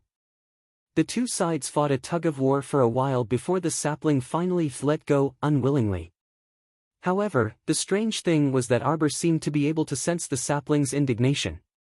He could even see it wailing in her dantian, shaking its trunk, and shaking its branches to point at the heavens and curse the earth.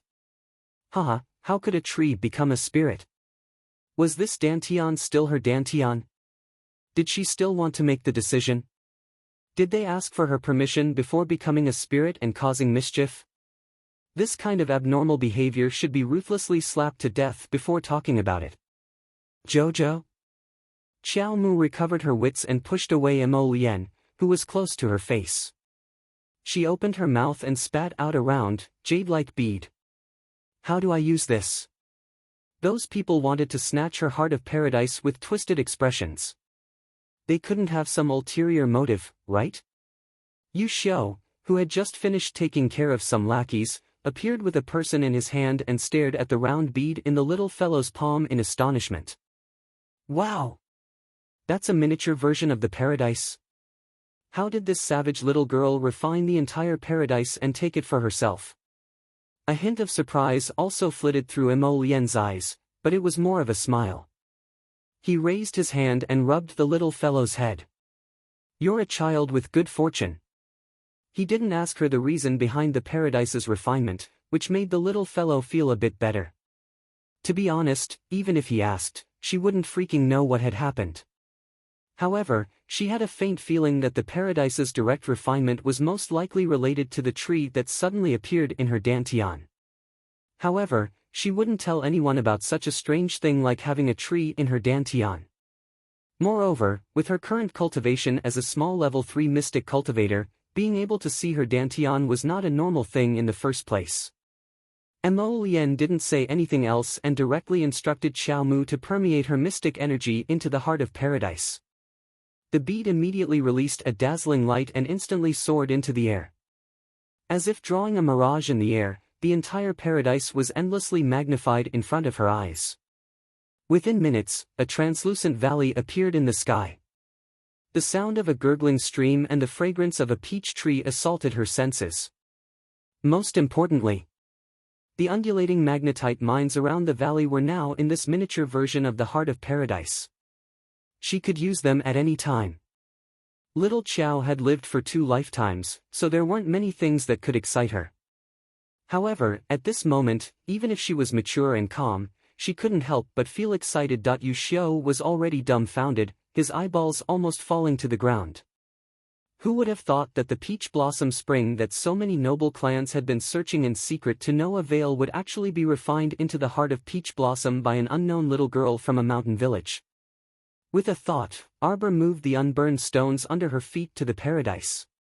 With another thought, the stones returned to their original position. Ha ha ha ha ha. This was truly a treasure. Great, I can finally store and withdraw items as I please. It wasn't like that damned inner world where he couldn't take things out without enough mystic sense. This peach blossom spring only needed a little mystic energy to take out large items. It simply couldn't be any more convenient. The child immediately grinned happily.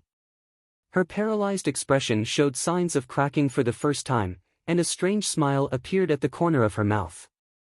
Crown Prince Lien, who was staring at her, didn't know whether to laugh or cry. This little fellow's smile was so strange, as if she had never smiled before. The corners of her mouth were stretched rather stiffly. Chapter 63. If the Crown Prince knew that the reason why the little fellow was so happy was only because the heart of paradise could allow her to store and withdraw items as she wished, he probably wouldn't know what to say. Her expectations were too low. Furthermore, our dear student Arbor still didn't know that every time she wanted to retrieve the heart of paradise, she would have to fight with the strange tree for it. Would it really be easier than using her own inner world? Before retrieving the paradise, our dear student Xiao Mu had even secretly tested whether she could send herself into the paradise. In the end, it was obvious that she had thought too highly of herself. Her original body couldn't enter the miniature paradise. Our dear student Xiao Mu pursed her lips and looked worriedly at the undulating magnetite veins outside the paradise. These magnetite veins had to be truly mined. Since her original body couldn't enter, she probably wouldn't be able to extract large amounts of magnetite veins just by relying on a wisp of mystic energy. Sigh, Arbor felt a little regretful. She retrieved the round bead and swallowed it in one gulp. Using her inner sight, she indeed saw the sapling caressing the heart of paradise back and forth, looking as if it wouldn't give up even if it died. Arbor felt even more of a headache. If she couldn't figure out this demonic tree, she wouldn't be at ease with her dantian. If the thickness of one's mystic veins was not only related to the amount of mystic energy one possessed, but also directly affected one's cultivation speed in the later stages, then the dantian was even more important. It was the place where all the mystic energy in the body was stored. The mystic energy cultivated in the mystic veins would eventually return to the dantian. And such an important place was currently occupied by an inexplicable tree. This made her feel uneasy. Arbor looked back at Imo Lien and happened to see him clench his fingers. A fiery red object in the shape of a lamp wick floated into his palm. He lightly grasped it, and it disappeared into thin air. The child curiously grabbed his hand and flipped it open to take a look. There was nothing there. What was that just now? Although this crown prince looked gentle, Arbor felt that this brat's methods were very cruel. Crown Prince Lien said indifferently, "Oh, that's Ghost Saber's life lantern." For a second-rate sect like the Ghost Sect, the elders, protectors, or consecrators would usually light up an everlasting life lamp in the sect. The moment the life lamp is lit, these people's life spirits will have a connection with the life lamp. Arbor immediately understood and nodded. Ghost Blade is dead now. That's right, he's dead. The life lamp that he lit in the sect also went out. What about the wick just now? That is the miniature life lamp that is engraved in his life's soul. When a person dies, this miniature life lamp will quickly capture the scene of the last moment. It can quickly transmit the cause of the incident to the sect.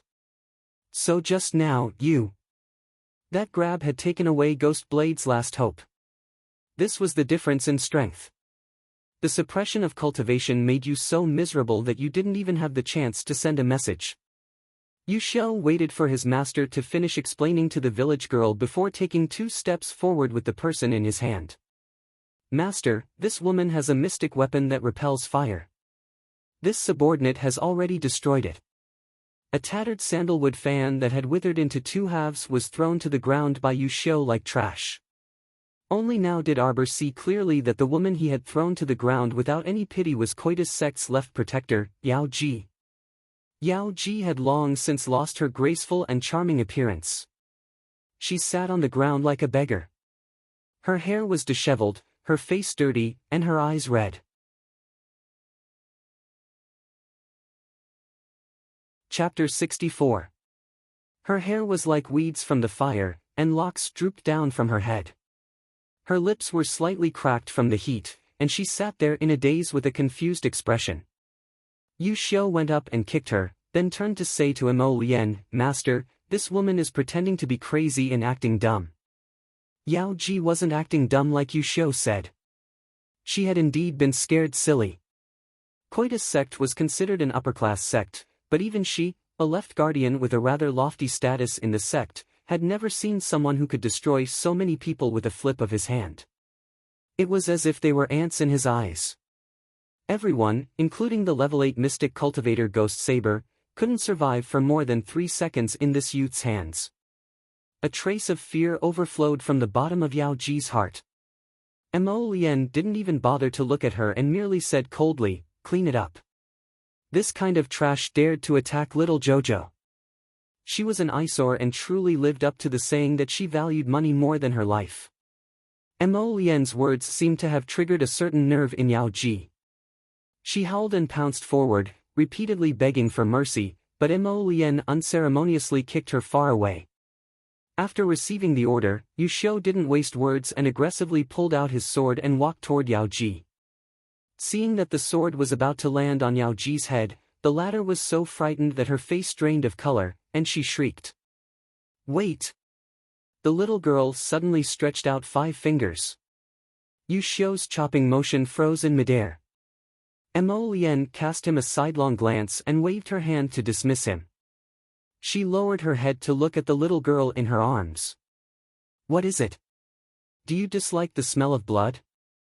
I'll have someone throw her far away and dispose of her. Yu Xiao. Master is starting to be particular. But aren't you afraid of leading the little girl astray by saying this in front of such a savage and unrestrained little girl? Looking at the 2 people's relaxed expressions, those who didn't know would think that the 2 of them were chatting about the weather and the weather.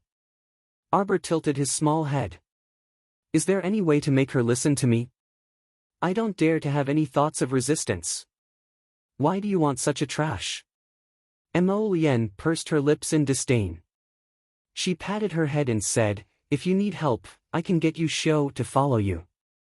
Yu Xiao wanted to cry. His Highness was sending him away without any reluctance. Xiao Mu unceremoniously slapped the back of his hand. You're not allowed to touch my head. She was not a stuffed animal. We need to keep this woman. Arbor stared at Mo Lian, who was right in front of him. Is there any way? Mo Lian nodded. Arbor knew that this guy had a way, and this method was quite straightforward. Mo Lian raised her hand and sucked Yao Ji's head into her hand, suppressing it and extracting a strand of her life spirit. Regardless of how tragic Yao Ji's cries were, Mo Lian handed a thin, transparent strand of life spirit to Xiao Mu in just a few seconds. If she doesn't listen, you can crush this strand of life spirit in your hand at any time. At that time, she naturally won't have a good ending, Mo Lian said calmly. Arbor's eyes brightened. He nodded and threw the strand of life spirit into his inner world. It wouldn't take much mystic sense to extract a small life spirit. Actually, if he absorbed this strand of life spirit into his conscious, it would be more convenient to control it with mystic sense. However, her mystic sense body had just formed, and there was very little mystic sense in her conscious. To avoid any unexpected changes, it was better to lock up this life spirit in his inner world for now. Chapter 65. Arbor had finally witnessed Lien's methods. Not only did she not find them cruel, she even found them to be very agreeable. The woman in front of her could even lay her hands on a 7-year-old child. It could be considered karma for her to end up like this. Yao Ji, who had a strand of her soul taken away, slumped to the ground listlessly. She shot a resentful gaze at Arbor, as if she wanted to bore a hole in her face. Arbor did not care about this gaze at all. However, Lien was displeased when she saw the old woman's gaze. She raised her hand and slapped her across the air. If you dare to look at people like that again, I'll gouge your eyes out. Yao Ji flipped over from the strike and fell limply to the ground. She spat out a mouthful of blood and lost a few teeth. Her eyes were filled with horror and fear, replacing her previous resentment. The child expressionlessly said, "Come here." Yao Ji subconsciously shrank back and struggled to crawl to the two. This time, she did not dare to raise her head to look at these two fiends. "I know you're resentful." The child raised her small brows. "Do you regret not killing me in the beginning?" Yao Ji trembled, as if she could feel the white-clothed youth's sword-like gaze landing on her. Yao Ji had suffered before, so how would she dare to act rashly? She lowered her head and crawled at their feet. "Little master, please forgive me." Yao Ji does not dare. Arbor indifferently glanced at her. "How will you talk about today's matter when you return to the sect?" Yao Ji hastily replied, "Little master, don't worry." Yao Ji will not say anything. Arbor unhappily cut her off. "Why are you so stupid at your age? If you don't say anything, wouldn't it be even more suspicious? So infuriating. Why is it so troublesome to talk to idiots?" Xiao Mu's gaze shifted to Crown Prince Lien's face. She blinked and gave him a look. Lien almost laughed out loud. Beside her, Yu Xiu could not help but roll his eyes. "Child, what do you think His Highness is in your stomach? One look from you and others will immediately understand. After you go back, tell them that a mysterious expert killed all of you. It wasn't easy for you to escape back to report the news, so you have to act more realistically."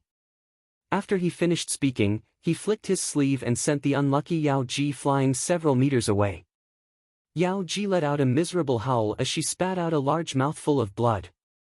One of her arms hung limply by her side, obviously broken. Her face was completely pale, and with her withered hair and beggar clothes, no one would believe that she wasn't a beggar. "If you dare to come back and cause trouble, then there's no meaning for your sect to exist." Lien glanced at Yao Ji and waved her hand. "You'll know what to say when you return." I understand. Yao Ji immediately let out a sigh of relief. She repeatedly kowtowed and fled. Arbor's eyes flashed. Speaking of which, she didn't care if this group of people rushed back to seek revenge. Counting the days, this peaceful world wouldn't last for more than 2 days. When the time came, it was hard to say if this village would still exist. What was there to be afraid of? She already planned to leave. However, it was better to avoid unnecessary trouble. She also couldn't be sure if those two sects would send people to investigate.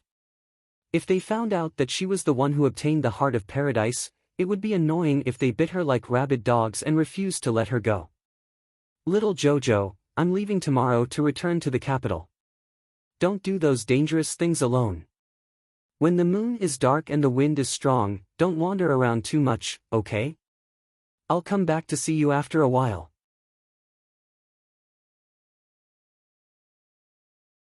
Chapter 66. The child harumphed. Lien poked her stoic little face in amusement. Aside from being able to store items, the Heart of Paradise can also absorb and store mystic energy from the outside world. However, you must remember to take out the Heart of Paradise without being noticed. You must be extremely careful. Arbor nodded, thinking that this was indeed the case. She didn't want to provoke a large group of people from some sect to besiege and kill her, so she shouldn't be too pleased with herself. She still had to be careful when using it. The supplies you want should arrive tomorrow or the day after. Remember to receive them. As expected of His Highness the Crown Prince, he could gather supplies so quickly in this kind of desolate little mountain village. Although our dear Xiao Mu's stoic little face didn't have any expression, Mo Lian felt that this little girl was very happy. Yu Xiu silently followed behind his master. Seeing him nag endlessly, he looked at Arbor with a complicated expression. He had never seen his crown prince so carefully instruct others. This savage little girl was inexplicably to the crown prince's liking. Xiao Mu tilted her head and met his eyes. Her round, bright eyes blinked, and she suddenly asked, "That Auntie Wu, where did you send her?" This crown prince truly acted quickly. That Wu Yanjun had disappeared from the village the night of the fire. The next day, his husband had even called a bunch of people to search the village for her. Unfortunately, even if he brought people to dig 3 feet into the ground, his Madame Wu still wouldn't be able to come back. The crown prince chuckled and looked at little Jojo. "Don't worry, I threw her into Black City to mine magnetite. There's no return from that kind of place. She won't be able to leave until she dies." Arbor's eyes flashed. She had indeed heard of Black City. It was close to the western wilderness and could be considered the source of heavenly Tao sects or mining. To the pampered Auntie Wu, that kind of bitter cold place where one had to mine rocks and toil all day long was probably a life akin to hell. "Keep all of these well." The crown prince casually stuffed her with a cloth bag sewn with brocade thread.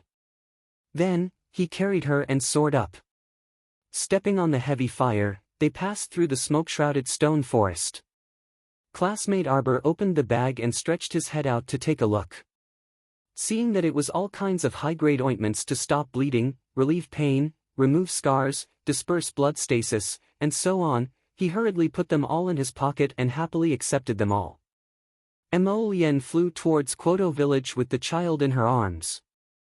She walked in the air as if she was walking on flat ground.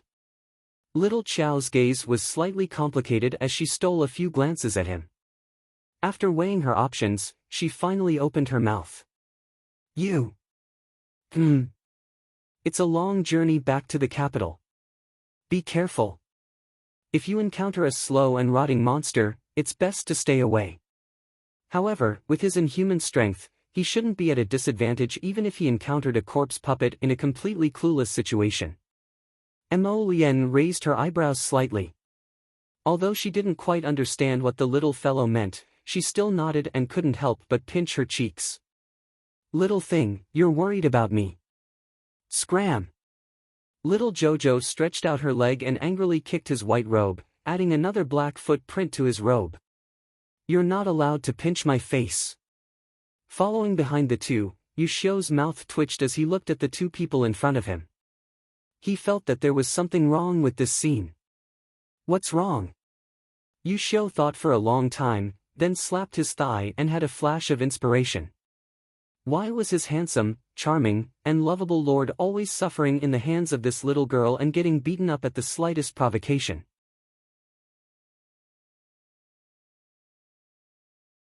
Chapter 67. After Mo Lian carried Xiao Mu away into the distance, a lump of earth and rock that had been scorched and loosened by the fire continued to writhe. Suddenly, a little white squirrel popped out. On its cute little furry face, a pair of intelligent big eyes were opened wide. Squeak! The little white squirrel made a pitiful cry. "Where is the little master? Why is the little master missing? Little master, little master, little master." If someone was here, they would definitely see the little white squirrel's tearful face. It hopped on the spot for a while and sniffed around before pinpointing the direction that Mo Lian had left in with Xiao Mu in his arms. With a squeak, it dashed out of the stone forest entangled in flames with a few swishes. At this time, the raging flames had spread over the entire stone forest, but to the little white squirrel, it didn't seem to affect it at all. The billowing smoke caused the visibility to be extremely low, but the little white squirrel seemed to not notice the raging flames in its surroundings. Its speed increased again, and it passed through the stone forest that was surging with flames like a bolt of lightning. It squeaked as it chased after Qiao Mu with all its might. "Little master, wait!" The little master saved its life, so she was its second parent. It must follow. Arbor didn't know that a silly little white squirrel was running after her to the village, swearing to follow her. After she was carried out of the stone forest by Mo Lien, she kept poking his shoulder with her fingers and repeating, "Put me down."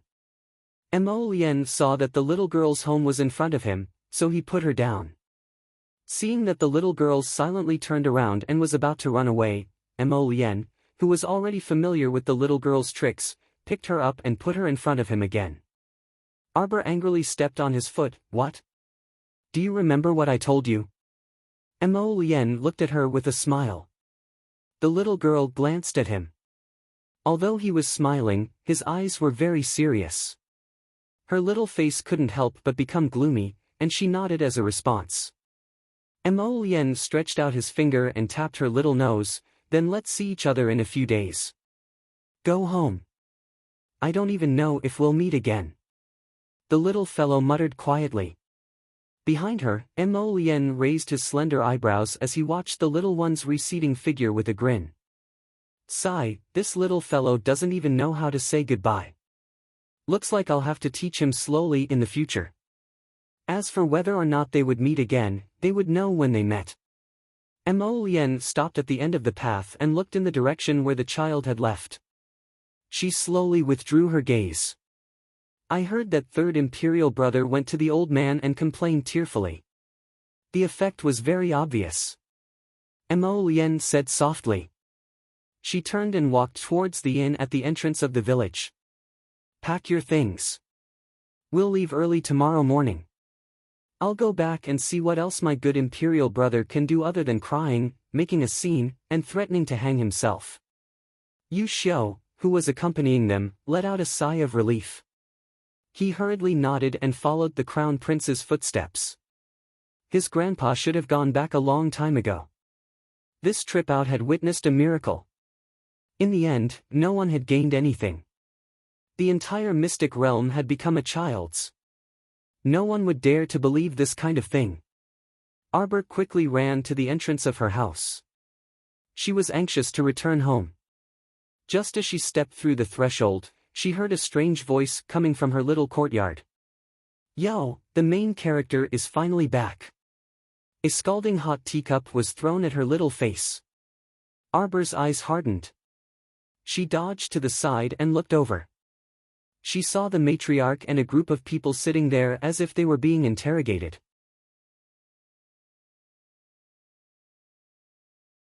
Chapter 68. Anyone who stepped into their own small courtyard and was met with the sudden attack of a hot teacup would not be able to hold back their anger. Arbor was no exception. Although her little face was still expressionless, the anger in her eyes could no longer be suppressed, and a cold aura emanated from her body. She looked up and saw old Madam sitting on a chair in the middle of the courtyard. Her youngest aunt Xiao Wenwan and youngest aunt Su Jiao were standing on either side of her. The two guards glared at Arbor, who had just entered the door, with disdain and ridicule in their eyes.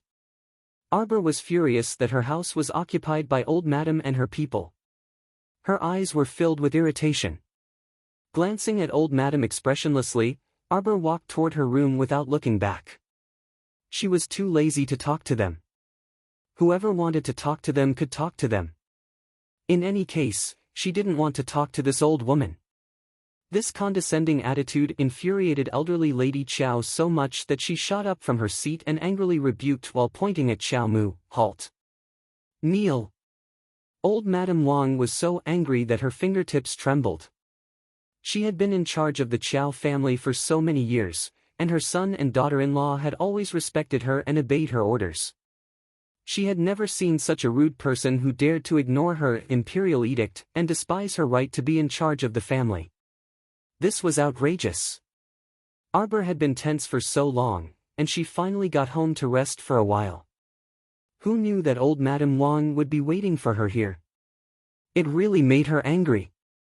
Two older women walked forward with their hands on their hips and blocked Arbor's door from both sides, trapping her in the small courtyard. Arbor's eyes were so cold that shards of ice could be seen. She looked at the two older women blocking her way as if she was looking at a corpse. "Get out of my way, or don't blame me for being rude. How dare you? How dare you go against the heavens?" Wang Shi was so angry that the veins on her forehead were throbbing. "Whoever stops me from resting, I'll make her pay the price." Using a soft baby voice to say such murderous words, it really made people stare at her in shock. "I'll see if you dare. You!" Bang bang. Arbor raised his leg and kicked the legs of the two older female servants. With two cracking sounds, the two older female servants screamed at the same time. They were in so much pain that their waists bent down. Su Jiao was dumbstruck for a moment before letting out an ear-piercing shriek. "You damn lass, you really dared to lay your hands on your grandmother's people. Are you deaf? I've already warned you to get out of the way. Is my word so hard to understand?" Arbor sneered and punched the belly of one of the women, sending her flying several meters away. She howled and fell at the feet of the old lady. The other old maid was so scared that her face turned pale and she retreated. There was no need for Arbor to do anything. She rolled and crawled to the old lady's feet and cried, "Ancestor, help me. Ancestor, help me." Extremely boring. Arbor's eyes flashed with a cold light as he glanced at the old lady expressionlessly. Old Madame Wang jumped in fright from her emotionless gaze, and she staggered back 2 steps, almost falling down. Everyone scrambled to support this old lady. Old Madame Wang was so angry that her chest was trembling, and her lips trembled as she cursed, You little bastard, you actually dared to lay your hands on your elders. Hurry! Hurry and hold this little bastard down. Beat her ruthlessly, beat her to death."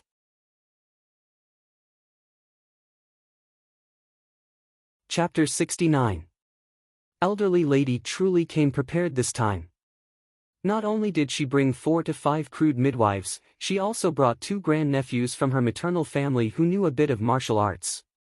Those 2 grandnephews were about 14 to 15 years old. Upon hearing elderly lady's command, they rushed forward like hotheads. One of them reached out to grab Arbor, while the other swept his leg to kick Arbor's legs. In Arbor's eyes, their slow speed was like a snail's crawl, yet they wanted to hit her. Simply laughable. Arbor immediately broke free of the two's encirclement with a flash of his body. In turn, he slapped the 2 grandnephews in the face. This little bastard was hitting them for her to see. Elderly lady almost vomited blood from anger when she saw this. She felt like these 2 slaps were landing on her own face, causing her to lose all face. Still not stopping. Arbor coldly looked at the 2 grandnephews of the Wang family. His gaze was so cold that the 2 youths couldn't help but shiver. "You aren't my match." Arbor very calmly stated this fact. He truly had no interest in bullying 2 normal martial artists without mystic energy. This kind of person indeed had an advantage in front of weak commoners, but in front of mystic cultivators, they were completely lacking. Elderly Lady Wang's 2 grandnephews weren't too stupid. They didn't dare to refute Arbor's words and returned to elderly lady's side dejectedly.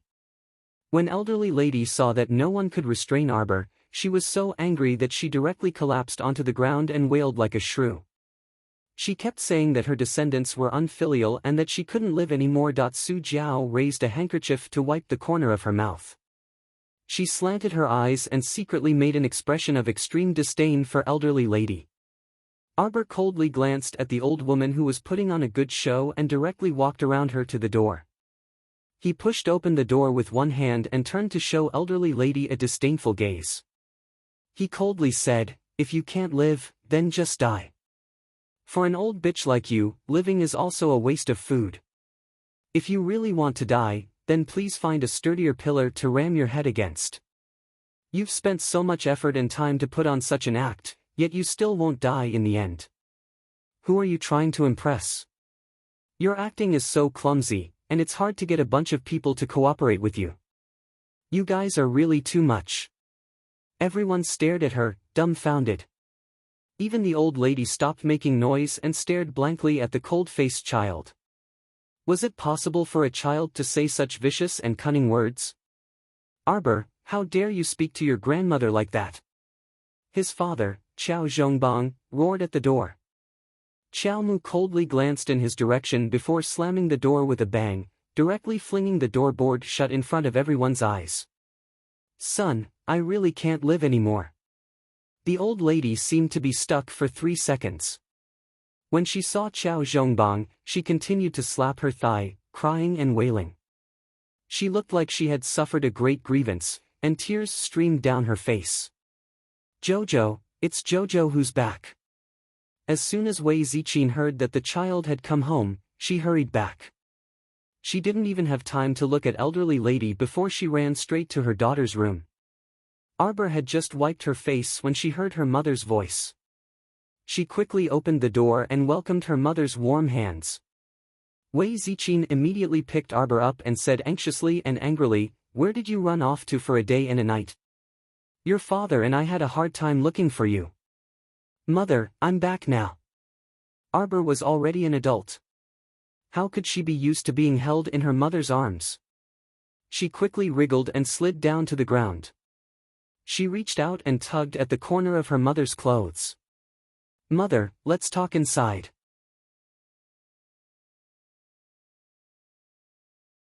Chapter 70. How could Wei Ziqin let go of her hand? She wiped the tears from the corners of her eyes as she said, "Child, I asked your teacher Jiang. Yesterday, school ended very early, and the other students also got home early. Where did you go?" Arbor had already thought of an excuse on the way back. She changed the story of Yao Ji and company and said that she was almost abducted after school. Fortunately, she was rescued by a young swordsman, and it took some twists and turns before she was able to return. Wei Ziqin only felt that this matter was abnormally dangerous when she heard it. She quickly hugged her child and prayed for the heavens to protect her with a ghastly pale face. Arbor comforted her with a few words before someone banged on the door. Wei Ziqin hesitated for a moment before holding Arbor's hand and saying, "Yesterday, your dad brought people to search for you in and out of the village for the entire night. Actually, it's not that he doesn't care about you." Arbor faintly hummed in acknowledgement. Wei Ziqin looked at her daughter's ice-cold face and couldn't help but sigh. She could also tell that Jojo was simply indifferent to her dad these past few days. He didn't even call him Dad anymore. Ever since Su Jiao came knocking on their door and escorted Qiao Qiao to the inn to apologize to Miss Lu, Qiao Qiao practically didn't look her father in the eye. Although this child didn't say anything, her heart must have been hurt by her father. "Jojo, are you blaming your dad?" Knock knock knock knock knock. The sound of the door shaking vigorously interrupted Wei Ziqin's words. Wei Ziqin glanced outside the door a bit nervously. "Jojo, you. Don't say anything when we go out later. Mom will deal with it." Judging from elderly lady's attitude, it seemed that she wouldn't let them off if they didn't give an explanation today. "Mom." Arbor calmly looked at her mother. Her pitch-black eyes were very bright, and Wei Ziqin could see her own reflection in her daughter's clear eyes. "I've been having a strange dream every day for the past few days." Arbor's tone was quite gentle, as if he was talking about something that had nothing to do with him. "I dreamed that my sister was sent to a rich family, but no one really treated her as a human. They beat her, scolded her, humiliated her, and enslaved her every day. By the time she was 12, her sister had died. She was swept out of the house like a pile of trash. Her clothes didn't cover her body, and she lay in the pouring rain with her eyes open. Because in their eyes, she's just trash. If she dies, then so be it. There's nothing pitiful about it." Wei Ziqin's pupils constricted in horror. She rushed forward and covered her daughter's mouth. She shook her head vigorously and said, "No, no, Jojo, how could you have such a terrible dream? This was a dream, just a dream. Mother has already decided that no one can take Shaolin away from us. Mother has decided that no one can take my child away from mother's side. Even your grandmother can't make decisions for mother. Arbor reached out and pulled her mother's hand away. The corners of her mouth twitched, and she tried to show a stiff smile. I think so too, mother. No one can make decisions for themselves and decide Xiao Lin's fate. I'll be responsible for her life until the end. Mother, this time, Jojo will be the one to protect you. Wei Ziqing's face was already covered in tears. She didn't know why she was crying, but she felt suffocated in her chest, and her tears flowed uncontrollably. She was a mother. She couldn't be weak. If she backed down, her daughter would have no way out. Wei Ziqing held Arbor's hand tightly. She stood up with a determined expression and pulled the door open.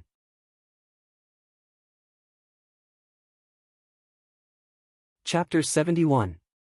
Arbor silently followed behind her mother and followed her into the courtyard. Elderly lady had stopped crying for the time being, and she pretended to wipe her tears as she furtively cast sidelong glances at the mother and daughter pair. Arbor! Qiao Zhongbang roared angrily. When he looked up to see his wife shielding his daughter behind her as though she was afraid that he would eat her up, he couldn't help but be angered to the point that his heart ached. What did his wife mean by this? Could it be that she would tear apart and eat her daughter? Elderly lady. Wei Ziqing poked the soft knife in a manner that was neither servile nor overbearing as she dryly said, May I ask why you brought so many people here in such a grand manner? The child is still young and can't take fright easily. If she's frightened to death, who can compensate me with a good daughter? Elderly Lady Qiao's eyes instantly turned round, and she scrutinized Wei Ziqing again as though she didn't recognize her daughter-in-law. Wei Ziqing had been married into the family for so many years, but she had never called her elderly lady in a cold and sarcastic voice like today. Eldest sister-in-law, what kind of attitude is this? Su Jiao immediately interjected, from the looks of it, you probably don't know that your child nearly angered mother to the point of fainting just now. Do you know what your child called mother just now? I'm too embarrassed to say it out loud. Old bitch, Arbor coldly replied. Everyone stared at her, dumbstruck, as though they didn't recognize this child. Qiao Zhongbang flared up on the spot and raised his hand to slap Arbor's face as he glowered at her. Shut up. Arbor didn't dodge and merely stared at her father with a bone-chilling gaze. That serene and chilly gaze made Qiao Zhongbang's heart tremble slightly, and his hand involuntarily froze in midair, unable to swing down anymore. It's good that all of you are here today. Arbor's gaze swept across everyone's faces. Wait a moment. We'll talk when everyone is here. Everyone in the yard was silent. It took a long time for the old lady to find her voice again. She pointed at Arbor and said in a trembling voice, Rebel, rebel, rebel. Qiao Zhongbang looked at his mother, who was trembling with anger, then turned to look at his daughter, whose face was as cold as ice. He couldn't help but let out a long sigh. Third great-grandfather and old village chief are here, the 10-year-old Xiao Hu called out and ran into the courtyard. Thank you for your hard work, brother Hu. Arbor nodded slightly at Xiao Hu, then bowed to the Qiao family elders and the village chief who had just entered. Third great-grandfather, Grandpa Village Chief. Today, I invited the two of you here because I need the two of you to bear witness to something. Grandmother was not kind. She repeatedly targeted the two of us. She ignored my mother's wishes and insisted on selling my younger sister to a rich family. She tried in vain to break up our family and make us suffer so much that we wished we were dead. Secondly, he didn't care about my life and forced me to risk my life many times. This time, he actually brought people to our door to capture me. I'm so young and fearful. I don't know how I've become an eyesore to grandmother. I've blocked grandmother's path and made her want to deal with me time and time again. If the family really can't tolerate my younger sister and me, then it would be better to expel us from the family. We don't ask for glory or riches, we just ask for peace and freedom. We don't need to live in fear under grandmother's pressure every day. The old lady looked at third great-grandfather's stern gaze and her lips trembled. She was so angry that she wanted to faint. Was this child possessed by a ghost? How could she say such a sentence with every word that hit his heart? Seeing the disdainful gazes from third great-grandfather and the village chief, the old lady's face burned. She wanted nothing more than to close her eyes immediately. Such a small child. How much had he suffered to be able to say something like expelling himself from the family?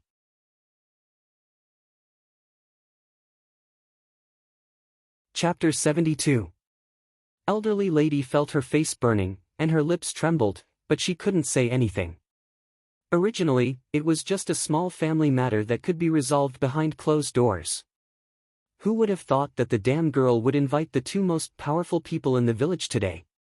With this fuss and publicity, the good reputation she had accumulated for more than a decade was completely ruined. Where was she going to put her old face? Wouldn't she be laughed to death by the people in and out of the village? You!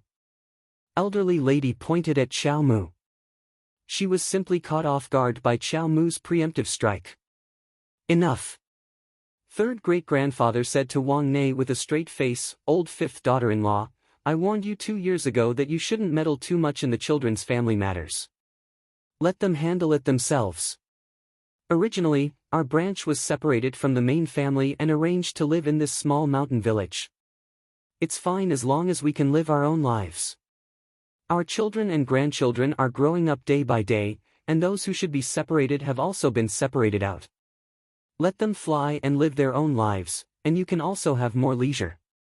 Ever since old fifth passed away, I also know that old fifth daughter-in-law hasn't had it easy, but you have to meddle in the younger generation's matters for everything. Aren't you tired? I think Jojo, this child, is quite good and promising.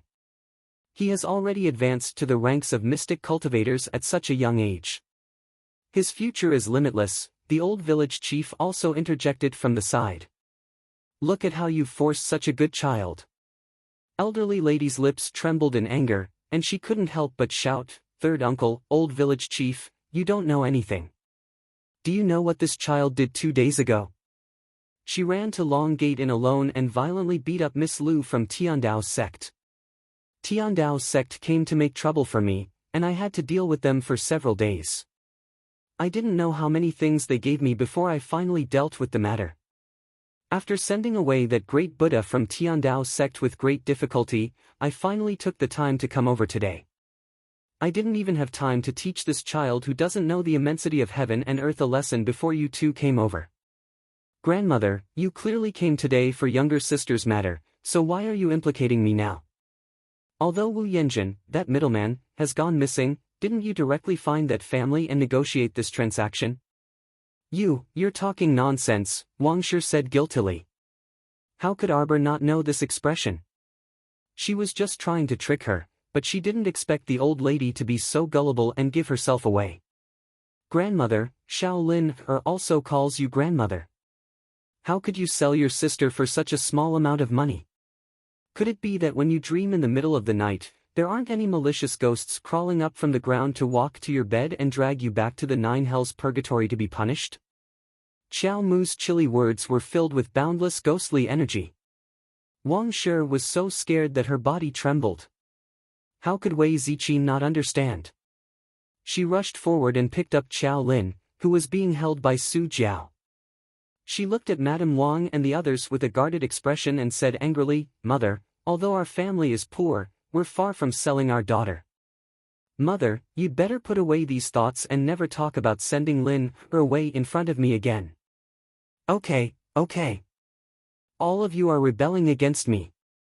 Madame Wang was so angry that she beat her chest and stamped her feet. She had a bitter look on her face. I'm just being considerate. The child in your belly is about to come out. When the time comes, how are you going to raise 3 children at home? Now, the burden is so heavy with only 2, this. Shut up. Great-grandfather 3 shouted.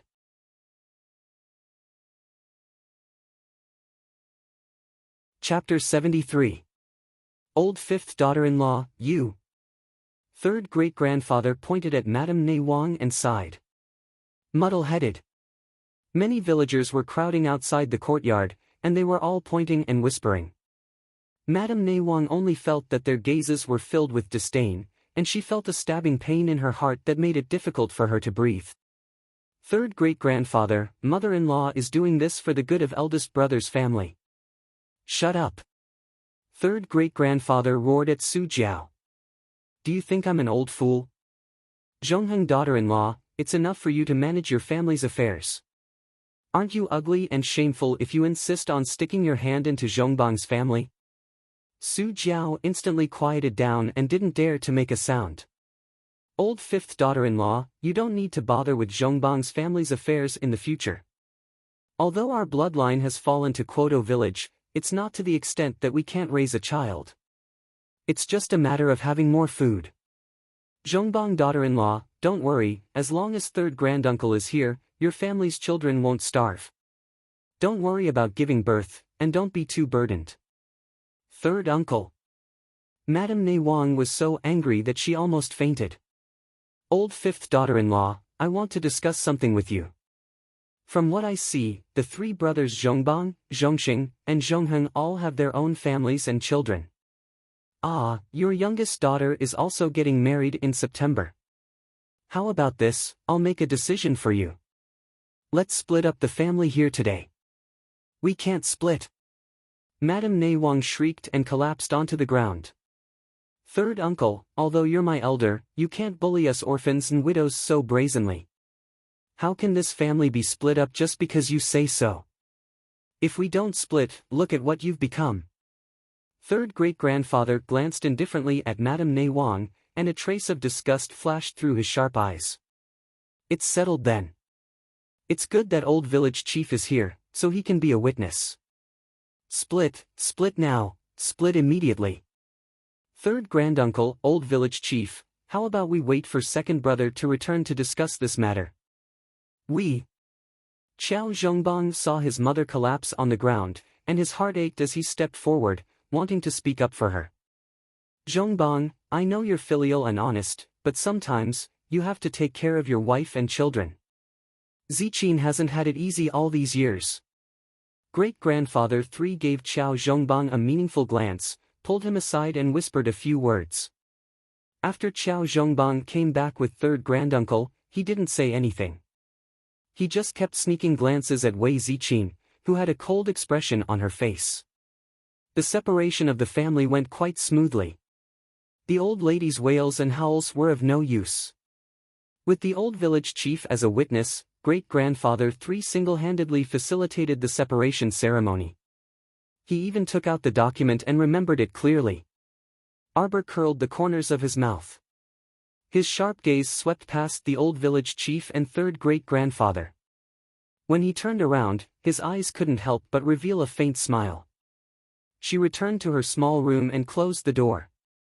She sat at the table for a long time before pouring herself a cup of cold tea. She muttered to herself, power is really a good thing. When I have power in my hands, I can have everything. Less than an hour ago, great-grandfather 3 and the old village chief knelt in front of Crown Prince Lian, trembling with fear. They looked at the youth in front of them, who was holding a coarse teacup in one hand, as if he was holding a flawless moon. They held their breaths and didn't dare to make a sound. After a full 7 minutes, the youth's cold voice said faintly, by today, separate Jojo's family. In the future, if that old lady is blind enough to cause trouble for Jojo, I will cause trouble for you. Whoosh! An iron arrow swept past the 2 old men's hair and pierced into the pillar below the eaves. The pillar immediately tilted, almost unable to support half the eaves. I wonder if the 18 people in your 2 families are enough for me to cause trouble 3 times. The crown prince flicked his sleeves and stood up. The 2 old men immediately prostrated themselves on the ground. As your highness commands.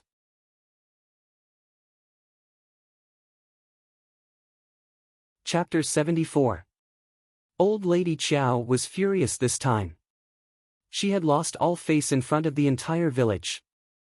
After she was carried back, she fell ill on her bed and groaned. Qiao Mu flipped through the family division document beside her, a faint smile on her lips. After she hid the document, she took out the gold-beaded talisman pen she had snatched from her apparition. She spread out the 30 talisman papers that Brother Xiaohu had bought for her in front of her. Taking a deep breath, she cleared her mind and concentrated. Arbor silently recited the elementary talisman technique incantation. She then made a hand seal according to what she had learned from the Golden Talisman Jade Tome and concentrated on drawing talismans. She had used up all the strength talismans and speed talismans on Hulun Mountain, so she needed to replenish some. Fortunately, she was now very familiar with drawing strength and speed talismans. In less than an hour, she had finished drawing 10 strength and speed talismans. What surprised her was that when she finished drawing the last strength and speed talisman, she clearly saw a faint blue halo on the talisman paper. Unlike the other 18 talismans that emitted a faint yellow light, these 2 talismans were covered in a layer of blue light. Xiao Mu naturally didn't know what was going on. She could only make a last-minute effort and release her mystic sense into her conscious to check the Golden Talisman Jade Tome. She watched as the second jade slip, which had originally shrunk into a ball, flew towards her and transformed into a thin golden book in front of her eyes. The book's pages were very wide, and every word in the book was the size of a fist. They jumped and floated in front of her eyes. Actually, when she opened the Golden Talisman Jade Tome for the first time, a large amount of information had already entered her mind. However, she felt that it would be faster to use her profound sense to flip through the Golden Talisman Jade Tome rather than blindly searching for information in her mind. After all, she didn't have a clue at the moment. It was very strenuous to search for information in her mind that she didn't know at all. At this moment, her apparition was squatting on the ground with the golden book in her arms. Arbor's mouth twitched as she glanced at her and used her mystic sense to quickly scan the contents of the second jade slip. According to the book, there were 4 types of talismans: ordinary yellow talismans, fine blue talismans, peerless purple talismans, and saint gold talismans. The strength talisman and speed talisman that she had just drawn with blue light were fine blue talismans. The quality of the blue talisman was much higher than the yellow talisman. The talisman power it contained was twice as much as the yellow talisman. The level of talisman power directly affected the duration of the talisman. As for the blue talisman, it was twice as long as the yellow talisman. In other words, a talisman that could only sustain one's combat strength for 5 minutes could now last at least 10 minutes. Beginner-level talismans may not have a requirement for quality. However, when it came to intermediate-level talismans, advanced-level talismans, and other high-quality talismans, the benefits of doubling the time enhancement could be seen in minutes. The funny thing was that the book also said that the path of a talisman master was filled with unimaginable hardships and dangers. Just to draw a high-quality blue talisman, one had to spend a lot of time, energy, and money. Talisman masters had to practice for at least 3 years before they could draw a few blue talismans. Therefore, for someone like her who had never drawn more than 100 talismans, to suddenly be able to draw a blue talisman was really a stroke of luck. What 3 years? She hadn't drawn one in 3 days. The strange thing was, she always felt that when she held the brush in her hand, there was an indescribable feeling of smoothness when drawing talismans. Even if she was a bit unfamiliar at the beginning, she found that familiar feeling after drawing 10 talismans. It was as if she had drawn thousands of talismans before. Just as her mystic sense was about to withdraw, the golden book turned into a jade slip and flew back to its original place with a whoosh. A few more talisman papers floated down from the air. Arbor withdrew from her conscious and fished out the new talisman papers to take a look. There were a few new demonstration-level elementary talismans.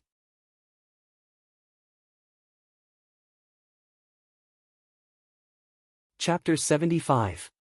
Peace Talisman: seek good fortune, avoid calamities, and resolve difficulties. Beginner-level yellow talisman can ensure one day's safety. Calming Talisman: for 2 hours, one can quickly concentrate and calm down, achieving the goal of doubling the mystic energy from the outside world. Dizziness Talisman: dizziness for 5 minutes. Opponents 1 level higher than the user are immune to the effect. Immobilization Talisman: dizziness for 5 minutes. Opponents 1 level higher than the user are immune to the effect. Arbor squatted in front of the table and flipped through the talisman papers in his hand. When the descriptions of these talismans appeared in his conscious, a certain child rolled his eyes to express his disdain. Every single one of them was so fucking useless. What was the use of a peace talisman to ensure one day's safety? Wouldn't it return to its original state after one day? Besides, the elementary talisman power on these peace talismans definitely wasn't high. It was hard to say whether some great misfortune could be turned into good fortune. The calming talisman was even more useless. What could it do in 2 hours? Some people might not have finished communicating with the outside world after 2 hours of meditation and hadn't even captured their mystic energy. What was the use of doubling it? As for those dizziness talismans and immobilization talismans, little Jojo really didn't want to ridicule them. With her current cultivation, she could only immobilize small fries below the 3rd level of Mystic Cultivator level. It was useless against people 1 level higher than her, so what was the use? As for those ordinary people, did they even need techniques like immobilization and dizziness? They could just crush them with 1 finger.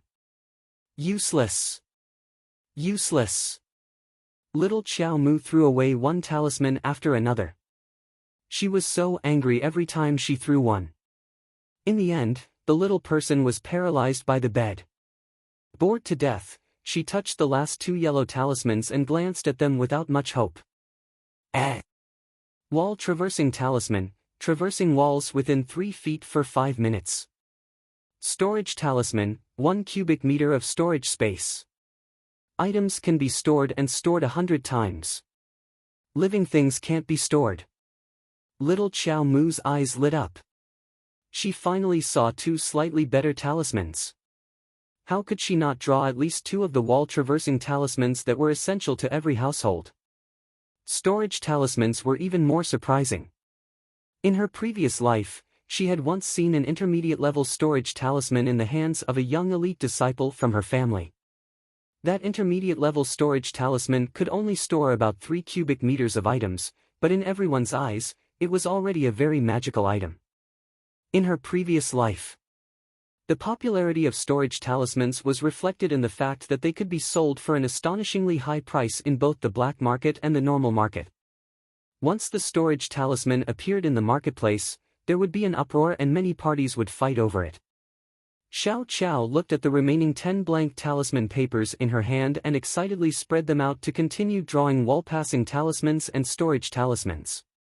In the beginning, she was extremely unfamiliar with it, but after failing 2 or 3 times, she started to become proficient. It was as if she was born to draw talismans. The smoothness of her strokes would surely shock any talisman master present to the point their eyeballs would fall to the ground. Which talisman master could draw talismans so smoothly and quickly after 2 or 3 times? In the end, out of the 10 blank talisman papers, she failed 3 times. She drew 3 elementary yellow wall-passing talismans and 3 elementary yellow storage talismans. The last talisman she drew was a blue elementary storage talisman. The talisman power of a blue talisman was double that of a yellow talisman. Therefore, her last elementary blue talisman had a storage space of 2 cubic meters, which could be stored and stored 200 times. It was a pity that she didn't have the money to buy more blank talisman papers. Otherwise, she might be able to draw a few more blue talismans. She always felt that high-quality blue talismans weren't as rare as the book said. The little fellow propped up her chin with one hand and happily put away all the talisman papers she had drawn. She stood up and looked at the dark sky outside the window. Her eyes rolled as a plan formed in her mind.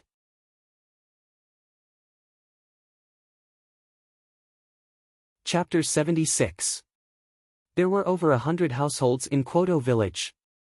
Excluding Tycoon Zhou's family, the Qiao family courtyard that elderly lady lived in could be considered one of the wealthiest families in the village. Meanwhile, younger uncle Qiao Zhongheng and Su Jiao's house was located next to the Qiao family courtyard, and there was even a side door in the middle that connected the 2 houses.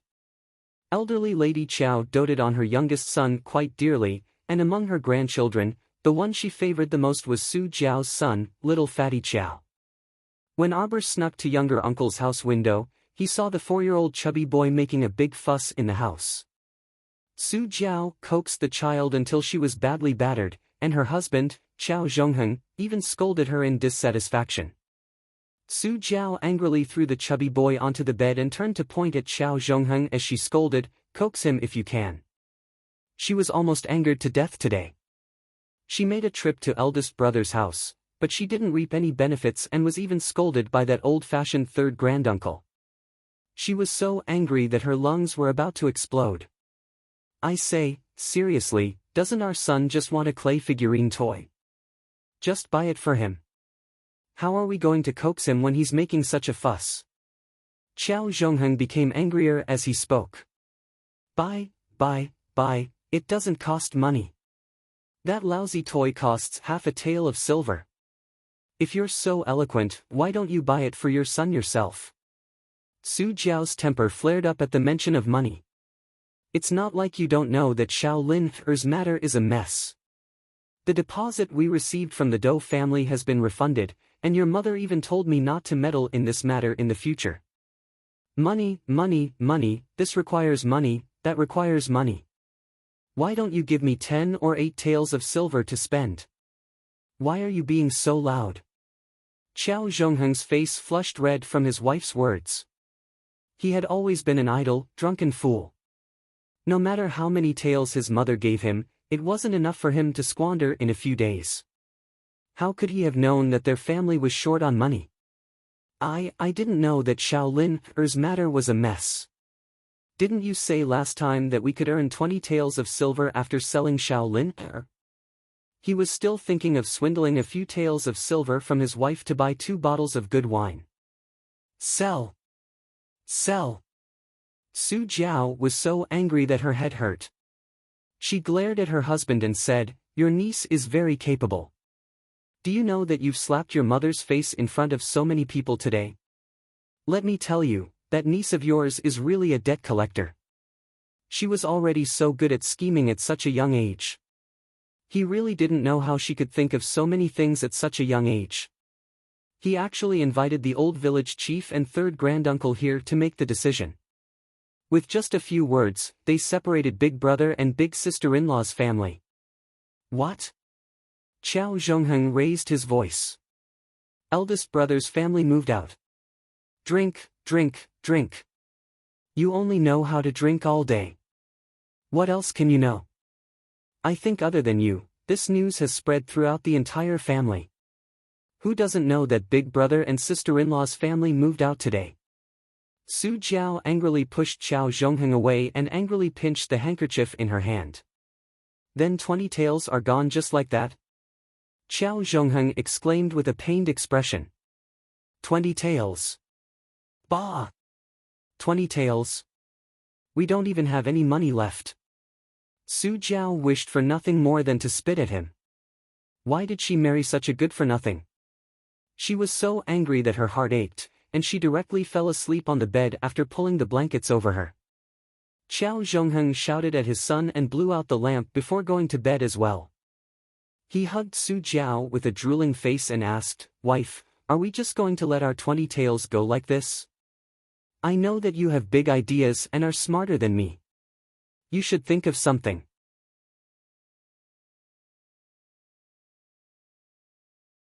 Chapter 77.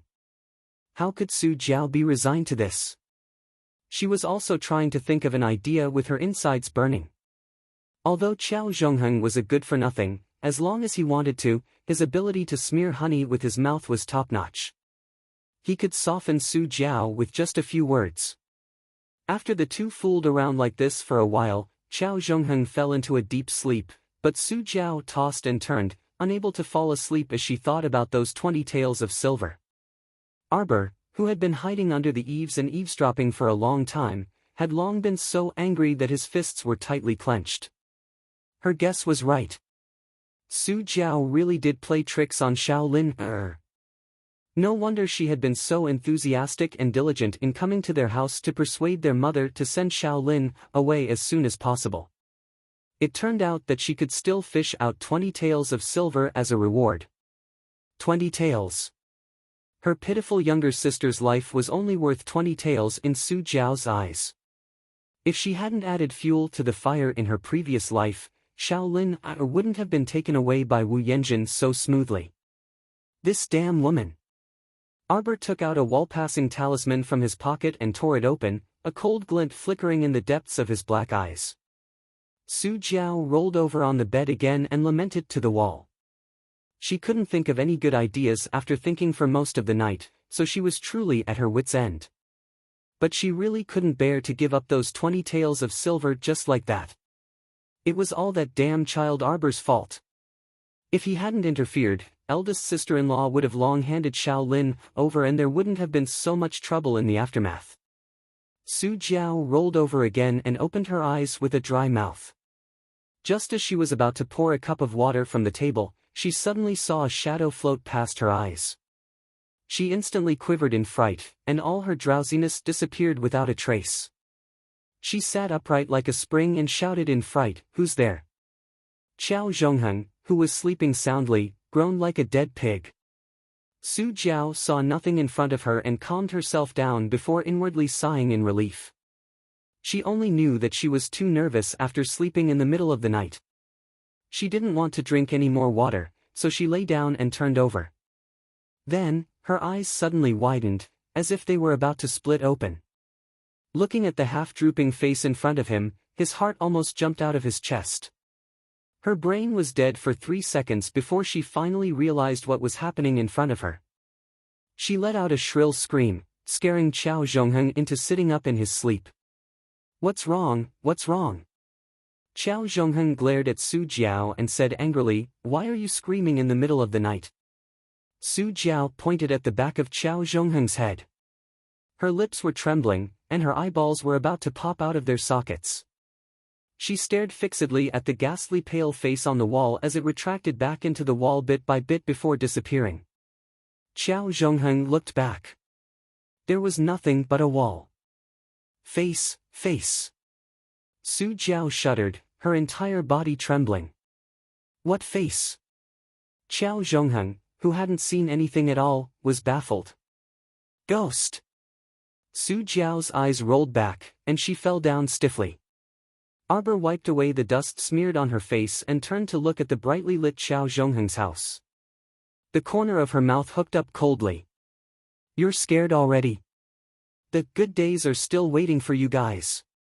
As the shadows of the trees swayed, the little girl's figure quickly disappeared from the dark house.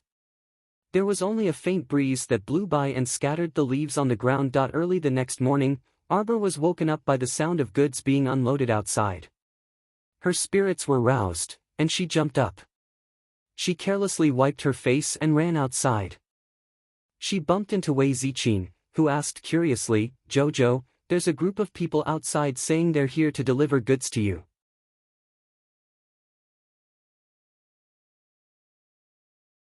Chapter 78. "Mother, I'll be right back." Arbor excitedly ran past Wei Ziqin. Wei Ziqin turned her head to look, a trace of a smile on her face. "How long has it been since I've seen my daughter so happy? Now she looks like a lively child." As soon as Arbor ran out the door, she saw a dozen carriages parked in front of her yard. Many workers were moving boxes from the carriages and temporarily piling them up next to the yard door. A youth in tight-fitting black clothes walked up to Qiao Mu and respectfully bowed, asking, "Little master, can we move all the chests inside?" "Yes, move them to the woodshed." Arbor glanced at the youth and waved her hand vigorously. The villagers were all attracted by the commotion at Arbor's house, and they all surrounded the carriages to admire the tightly covered boxes. "Qiao, did you spend all the gold the Heavenly Tao sect gave you to buy so many things?" The neighbor's auntie curiously looked at the items in front of Qiao Mu's courtyard. If so many boxes were moved inside, wouldn't the Qiao family's yard be filled? Arbor nodded and pulled Qiao Hu out to help direct the movement of the boxes. She followed the youth in black into the house and had them move all the boxes to the woodshed. The number of boxes exceeded Arbor's expectations. She blinked and looked at the youth in black with some confusion. "There are 3,000 iron arrows here, each one made of fine iron. There are 30 boxes, and each box has 100 iron arrows." The black-clothed youth opened one of the chests next to Qiao Mu and showed her the shiny, jet black iron arrows inside the chest. Afterwards, he took out a small silver gold-plated chest and handed it to Qiao Mu. "Little master, keep this well. There are 10 crow gold arrows inside. After you bind them with your blood, you can retrieve them every time you shoot them out. This item is hard to come by, so you must keep it well." Arbor looked at the youth with sparkling eyes. "Why?" The 900 taels of gold she gave couldn't even buy half a strand of hair, let alone a single arrow. No matter how ignorant she was, she knew that black gold was a top-grade material specially used to make mystic weapons. It was very spiritual, and even an entire magnetite mine might not be able to dig out a small piece of black gold. This was a priceless item, and that nouveau riche crown prince gave her 10 black gold arrows in one go. Why did she feel like she was hugging a very thick thigh? The youth in black smiled. "Young master, don't worry, these are all free." Arbor rolled her eyes in annoyance. "If you dare to take money, I'll immediately kick you from one door to the other." The youth in black suddenly felt that his perception was very good. He actually saw a trace of viciousness in the little girl's eyes. "Ha ha." He quickly closed the box and handed another one to Miss Arbor. "This is the crow repeating crossbow. It's also a level 12 mystic weapon made of black gold. His Highness said that it's the same as the ferrule he gave young master. Currently, its level has been suppressed to around level 3. Young master will be able to use it as soon as you start." Arbor flipped through the 30 normal repeating crossbows and put them away together with the crow repeating crossbow. Then she turned to look at the boxes of clothes that were carried in.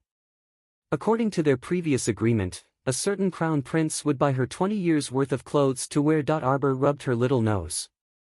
Cough cough, 20 years seemed a bit long. At that time, she really did have the intention of making things difficult for him.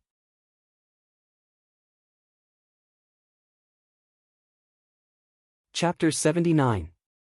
Seeing that the crown prince had handled this matter so well, Qiao Mu looked at the youth in black with a rare amiable expression.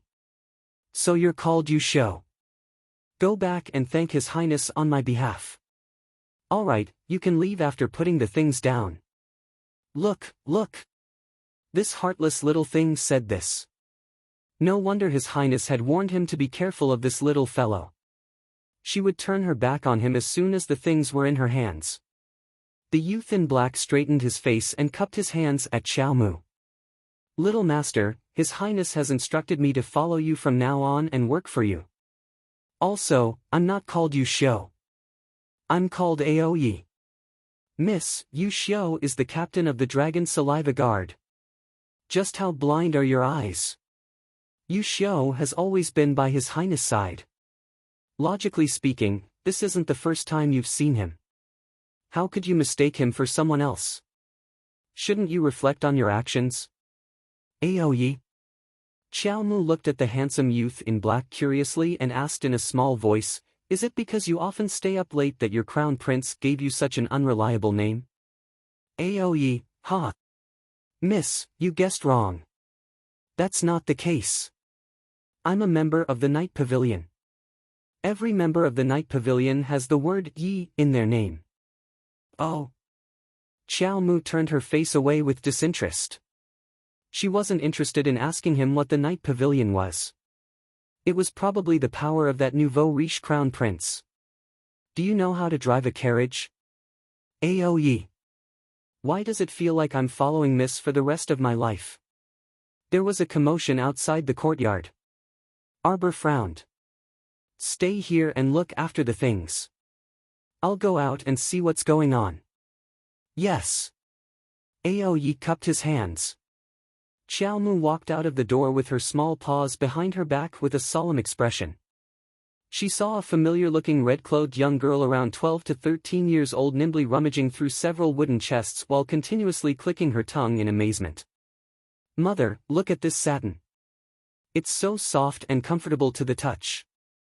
I've never seen such high-quality material. It's enough to make me 2 dresses and several handkerchiefs." Yes.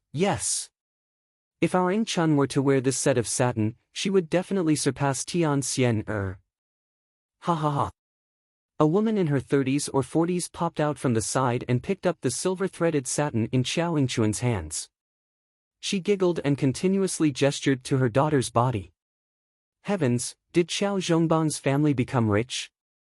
There were so many carriages of silk and satin that her eyes were dazzled. It would be even better if she could carry all these back. The woman's face was full of smiles.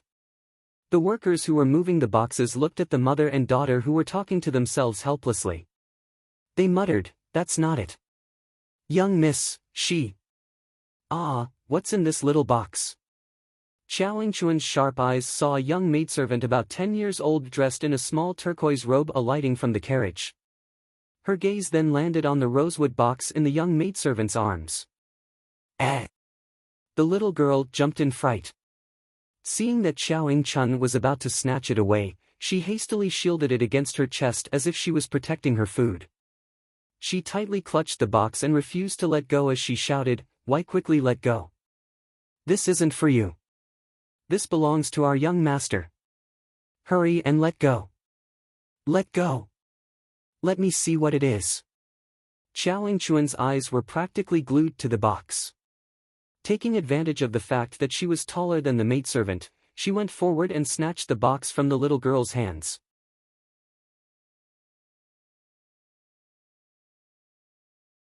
Chapter 80. The box full of jewelry was eye-catching, and Xiao Yingchuan's eyeballs nearly popped out of their sockets. How could she be willing to let go of the box? She had never seen so many beautiful jewelry in her entire life. What golden-laid purple jade pendant, what glazed agate necklace. At first glance, there were more than a dozen types of bracelets and bracelets.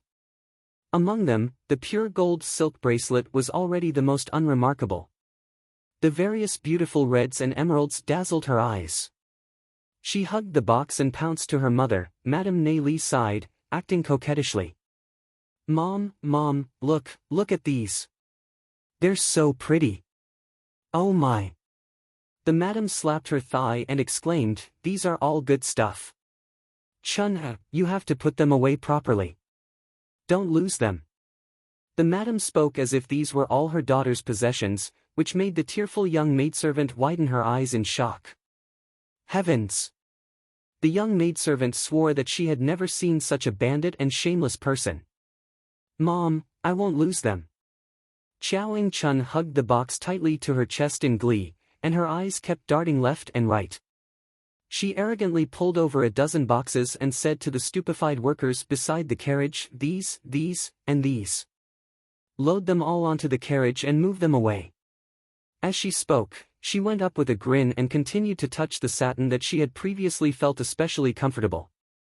She turned around to ask her mother, "Mom, don't you think it's strange that the Qiao family's elderly lady and the third branch's youngest aunt didn't come over after such a big commotion?"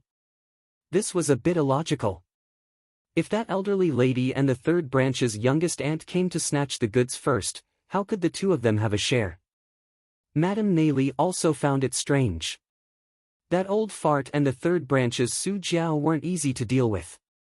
They were people who would curry favor wherever there were benefits, so how could they not come? If they had known beforehand that the eldest branch had bought so much good material home, how could they not come to snatch it?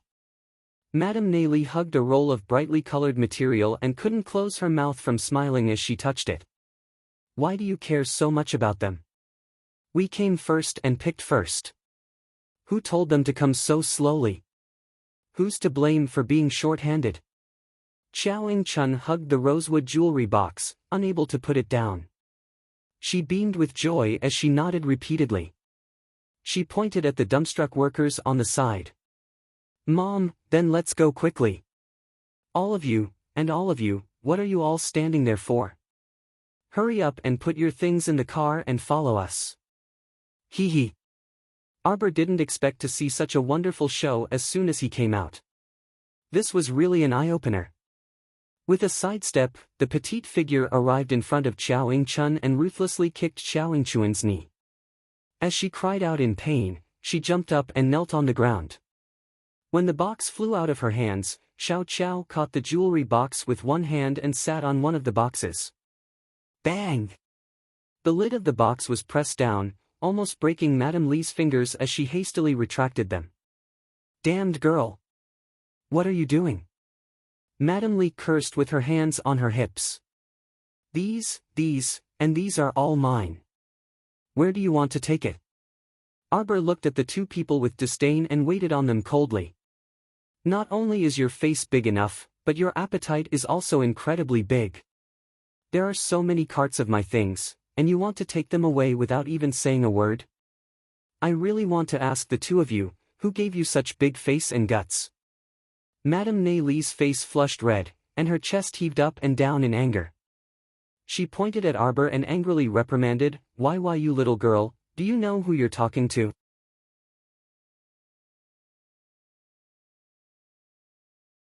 Chapter 81. What's your surname? Little Chow crossed her legs, and her gaze turned even colder as she stared at the woman. These people were truly interesting. They didn't look like fools, so how could they not know how to conduct themselves? There were so many boxes displayed in front of her house that it would make people green with envy, but wasn't it a little too unsightly to directly rob them? Even robbers didn't need to be so arrogant, right? Moreover, who told them that things in Arbor's hands could be so easily snatched? Previously, there were so many vicious people who wanted to snatch the heart of paradise from her, but not a single one of them managed to get away with it. Yet this pair of mother and daughter, who were so weak that they couldn't even truss up a chicken, wanted to learn from others and snatch things? They should take a pail of water and look in the mirror to see if they were so shameless. Madame Li looked at Arbor in embarrassment. She didn't expect that this child really didn't recognize her. "You, child, your words are too unpleasant. According to seniority in the clan, I'm your second aunt."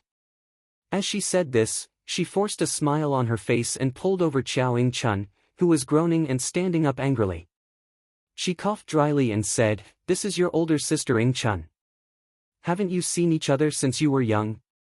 Perhaps you were too young back then and forgot. We're all relatives of your family. Where's your father and mother?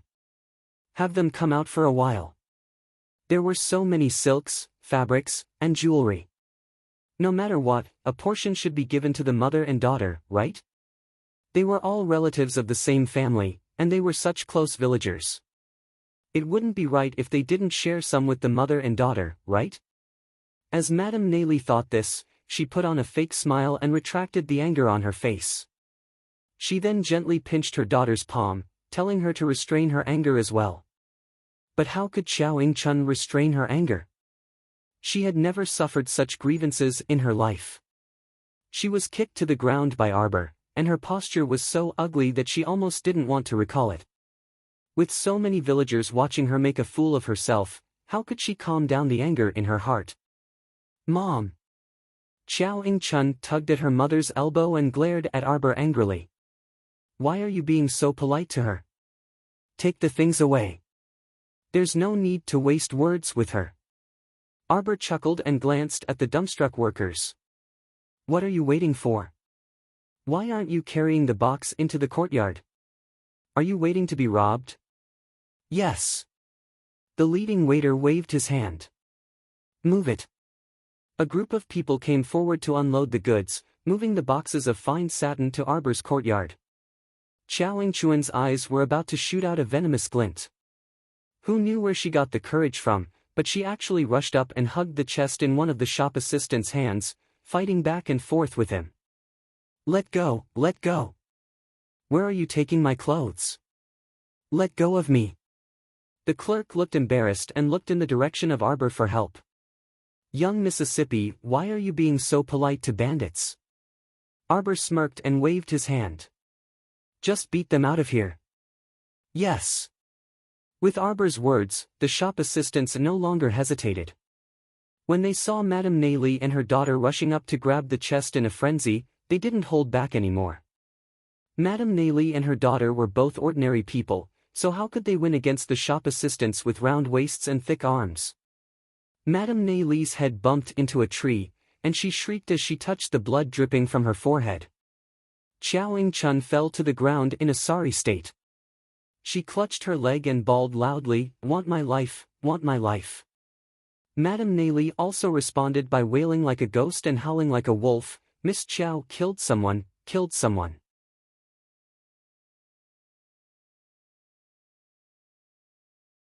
Chapter 82. What are you waiting for?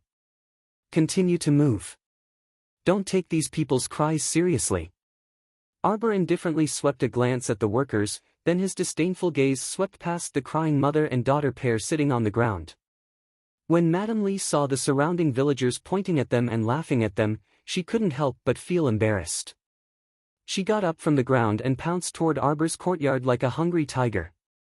"Stop her!" Arbor sternly shouted. The two workers guarding the courtyard's entrance raised their arms and blocked Madame Lee's path. Madame Lee pushed their arms and scratched and kicked them. "Qiao Zhongbang, Wei Ziqin, come out. I want the old madam to be the judge of this. We're all relatives, so is there a need to take things to such extremes?"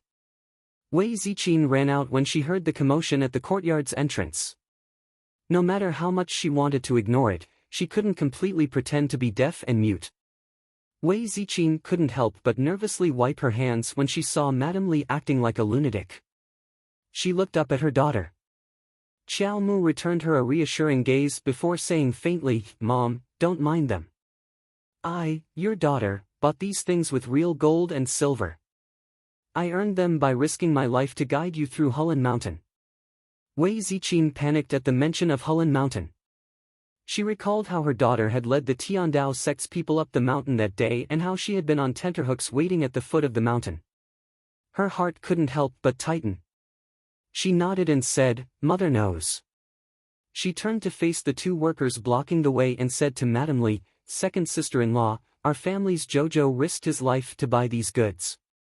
As parents, we can't ask our daughter to take these things. In other words, outsiders shouldn't even think about it." Madame Lee was so angry that her eyes turned red. She shouted, "How can you say that? What are you talking about? Look at how your courtyard can barely fit these boxes. What's wrong with sharing a few with us? We are all relatives of the clan. Do you really have to be so ridiculous as to disown your own family? Second sister-in-law, these are all things that Jojo exchanged for with his life. She has the right to use them." Wei Ziqin said with a serious face, "Second sister-in-law's family has always been well off. They don't have to worry about food and clothing. I don't think they would extend their hands so far to my daughter." This Madame Lee usually flaunted her family's wealth and happiness in front of the villagers. Who would have thought that she would actually do such a shameless act of robbery today? Many of the villagers who saw this secretly laughed in their hearts. Madame Lee's lips trembled as she watched the boxes being carried away in front of her eyes. Her heart felt like it was about to bleed. It was true that her family was wealthy, but she had never been so extravagant and wasteful. She bought hundreds of boxes of clothes and satin. As for those expensive jewelry, she didn't even want to think about it.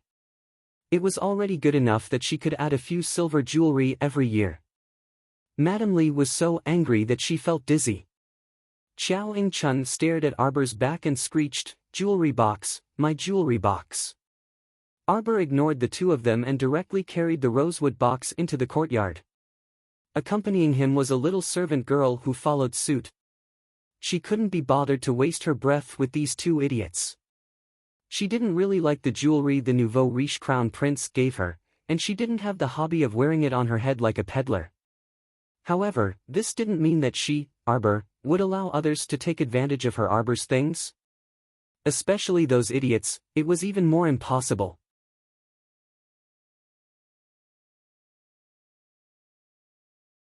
Chapter 83. Madame Neily didn't have a good time in Arbor, so she angrily dragged her wailing daughter and rushed toward Su Jiao's house in a spurt of energy. She didn't believe that Su Jiao wouldn't be envious and covetous when she found out that there were so many good things in Arbor's house. At that time, with Su Jiao leading the way, the mother and daughter pair following behind, they would definitely be able to snatch some good things back.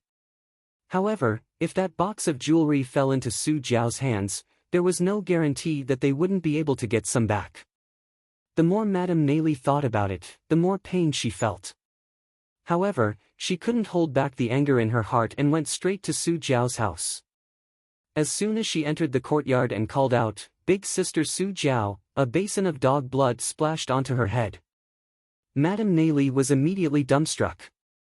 The delicate Miss Chao Yingchuan's cheeks were also stained with 2 drops of dog blood, and she immediately shrieked as if she had been stained with some corrosive liquid. She covered her face with one hand and continuously smeared the blood, her eyes revealing a terrified expression. Madame Neli was also shocked.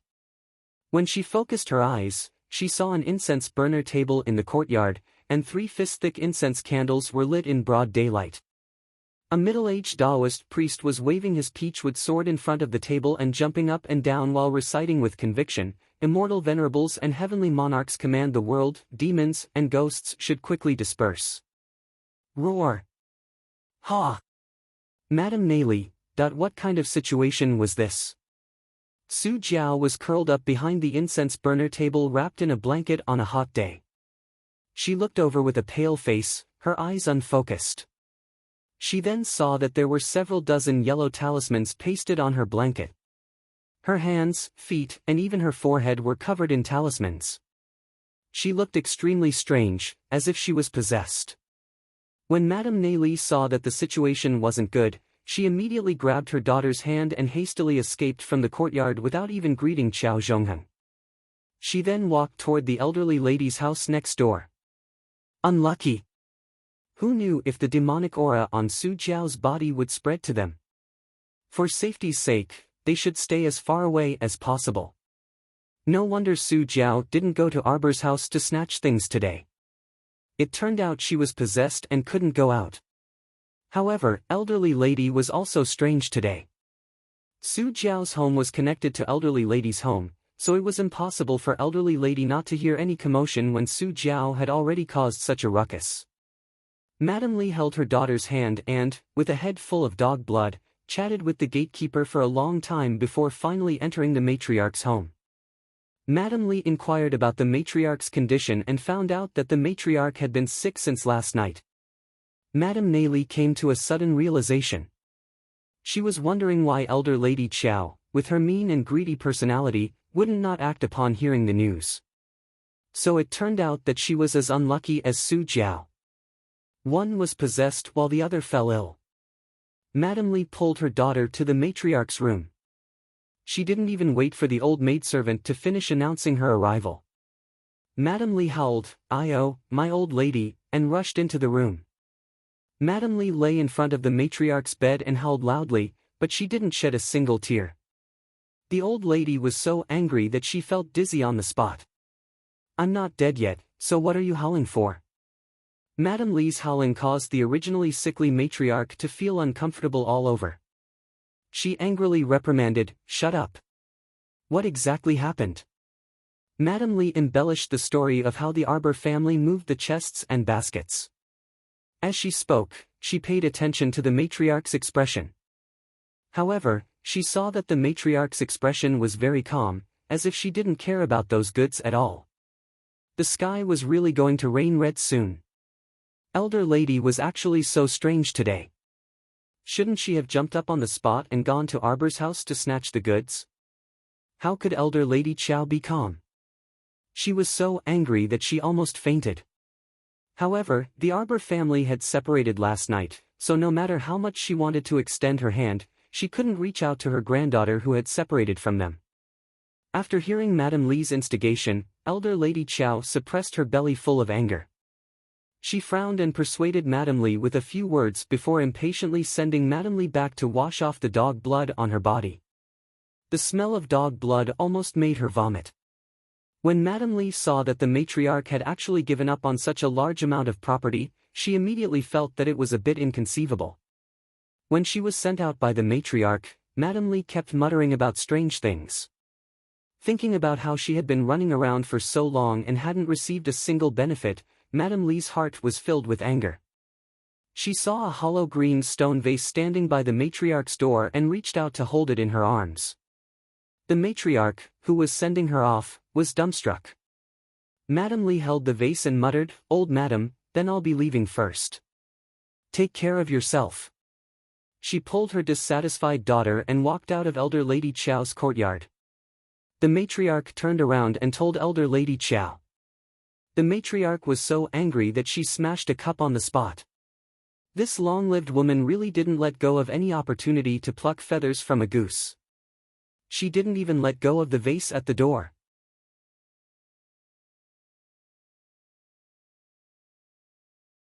Chapter 84. Disregarding how Madame Neili was running around, Xiao Mu happily ordered people to move the items into the courtyard, neatly piling them up one by one according to category. There's nothing for you to do here. Arbor's eyes lit up as she scanned the hundreds of boxes. She turned and waved at Aoyi like she was shooing away flies. Go back. Little master, this subordinate has already reported to you. From today onwards, this subordinate will follow little master closely. Xiao Mu grumpily rolled her eyes at him and waved her small hand in front of his face. Why would I want you to follow me closely? It's a waste of food and I have to get you a room to stay in. You can see for yourself that our yard is so small. We can't fit you. It would take a lot of effort, and she would have to waste her breath if there were people by her side at all times. Look, just like now. Originally, she had sent these people away and could already count the resources on her own.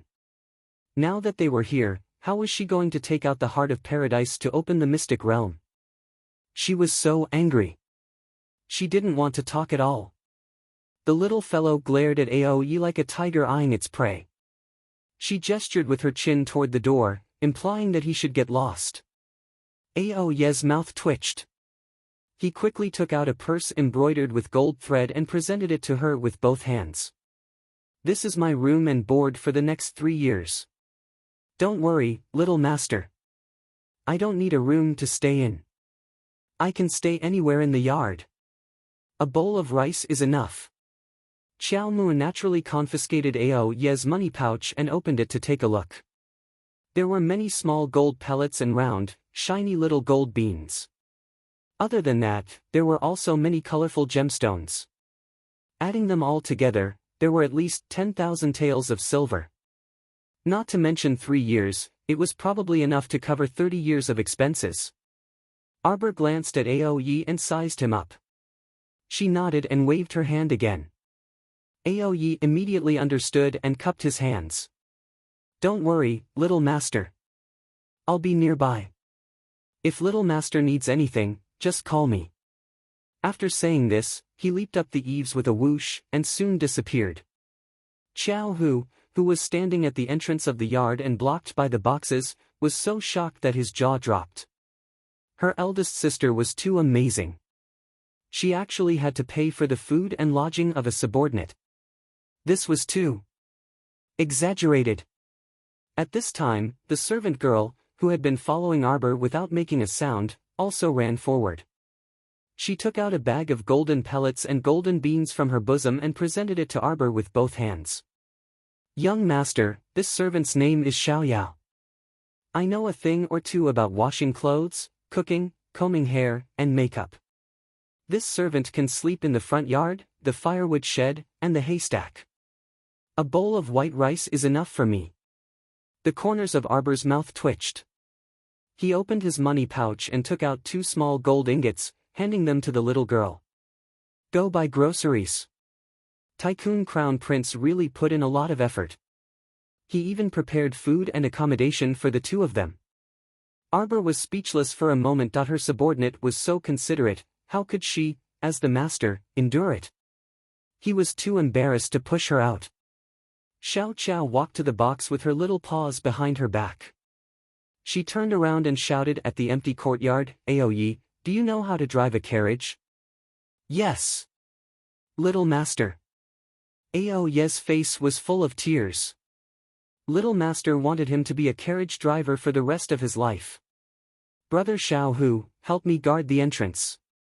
Don't let anyone in. I'll put all of these into my inner world.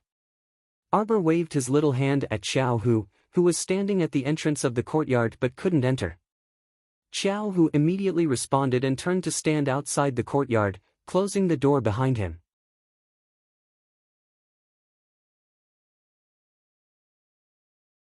Chapter 85.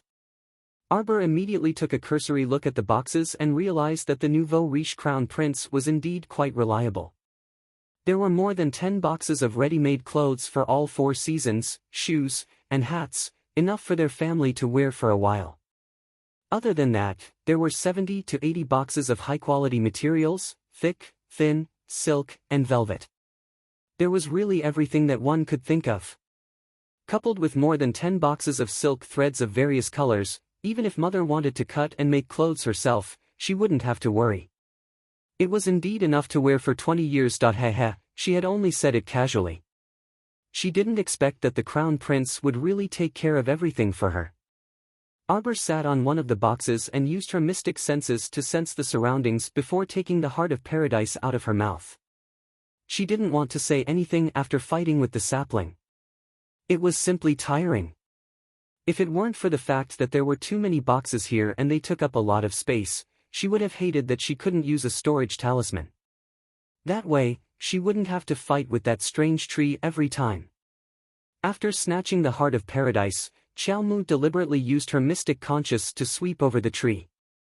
However, she saw that it was drooping its branches and swaying pitifully, as if it was complaining about her tyrannical power. Heh. This heart of paradise was hers, all right. Damn it, it took so much effort to take it out every time. How could she endure it? How infuriating. Arbor injected a strand of mystic energy into the heart of paradise. The pearl leaped and released a strange light. A translucent valley instantly appeared in midair. With a thought, the dozens of boxes at her feet quickly entered the paradise and were neatly placed in the open space in front of the peach forest. Arbor tried to take out one of the boxes. She only needed a little mystic energy to quickly summon the box. This time, she was completely at ease. She quickly moved the remaining boxes into the paradise. The ready-made clothes, shoes, hats, and other materials were placed separately so that they could be used in the future.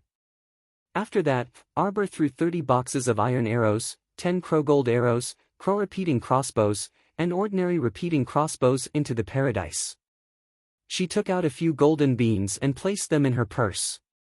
The rest of the money, including the jewelry box, were all thrown into the paradise. Xiao Mu narrowed her eyes and looked at the translucent valley in midair. She saw that the empty space in front of the peach forest was almost completely filled with boxes. However, there was still a lot of empty space behind the lake and peach forest, so Arbor wasn't worried that there wouldn't be enough space.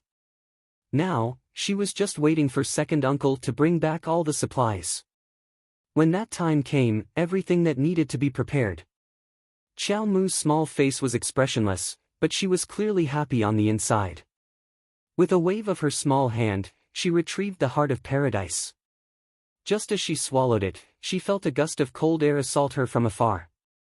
A layer of goosebumps inexplicably appeared on our dear Xiao Mu's skin, causing her heart to clench and her entire body to rapidly tighten. Xiao Mu? You? What are you? Chow chow chow chow ao chow chow. In less than a second, the courtyard door was kicked open. Brother Hu flew towards Arbor like a kite with a broken string. Startled, Arbor's eyes turned cold. He took a step forward and rushed towards Xiao Hu, who was flying towards him. He reached out to catch him, but he couldn't withstand the force of the impact. Holding on to Xiao Hu, he staggered back a few steps. She touched Brother Hu's chest with her small hand and found that he had fainted. A ferocious old face suddenly appeared at the entrance of the courtyard. He only had one eye and half a nose. Half of his face was charred black, as if he had been burned by something.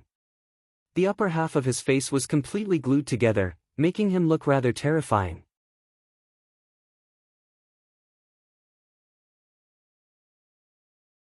Chapter 86. Alarmed, Arbor immediately turned around and hastily took out ointment and smeared it on Xiao Hu's chest. That hemostatic ointment was extremely effective. The moment it was smeared, the blood immediately stopped flowing.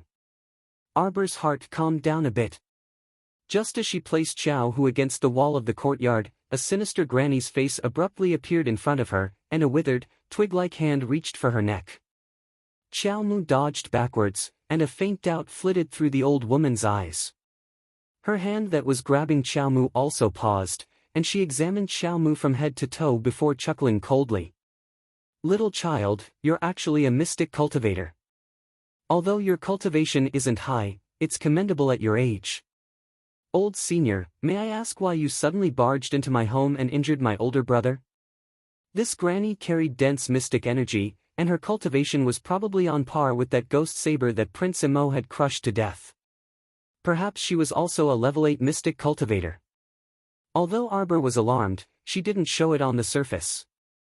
This granny must have sensed the aura of the heart of paradise and followed it here. Arbor tightly clenched her fists, inwardly resentful. She was still too careless. "Child, where are your parents?" "Father left early in the morning and still hasn't returned. Mother took the girl out to buy groceries." A trace of suspicion flashed through the granny's eyes. In reality, when she entered this courtyard, she had already used her mystic conscience to sense it. She knew that the little doll wasn't lying and that there was no one else's aura in this small residence. "Little doll, tell Granny honestly, did anyone pass by your home just now? Or, did you see anything strange?" Arbor honestly shook her head. The granny's gaze swept over her before she suddenly reached out and sucked the unconscious Xiao Hu into her palm. She was extremely fast, and Arbor couldn't stop her in time. Moreover, the difference in their cultivation was too great, so it was useless even if she wanted to stop her. Eh! The old woman's withered fingers picked up a bit of ointment from Xiao Hu's chest and brought it to her nose for a sniff. She then turned to Xiao Mu with a pensive smile. "Little girl, how can a poor person afford to use such a high-quality ointment? I think you'd better confess honestly. When I passed by your house, I clearly smelled a trace of aura leaked out of the mystic domain after the mystic realm was refined. As expected, they're here for the heart of paradise." Arbor took a deep breath and clenched his fists tightly behind his back. "If you don't tell me the truth, give me an explanation." The old woman gave her an enigmatic smile. "This old woman will refine you two into puppet ghosts, making the two of you unable to reincarnate for all eternity." Arbor suddenly opened his small fists behind his back, and two strength and speed talismans shot out into the distance. At the same time, a cold voice that sounded like it had been pulled out from hell said mechanically and monotonously, "Kill her." Stay Up Late, who was flying over, never knew that he could be so fast. He only felt something bounce onto his body in a flash, and then a trace of special power and speed entered his blood vessels at the same time. There was no need for Arbor to give another order. Stay Up Late's 1 meter of grace flew in front of the old woman, startling her. She unconsciously retreated and let go of Xiao Hu's hand. Arbor reached out to grab Xiao Hu's body and lightly leaped to the side.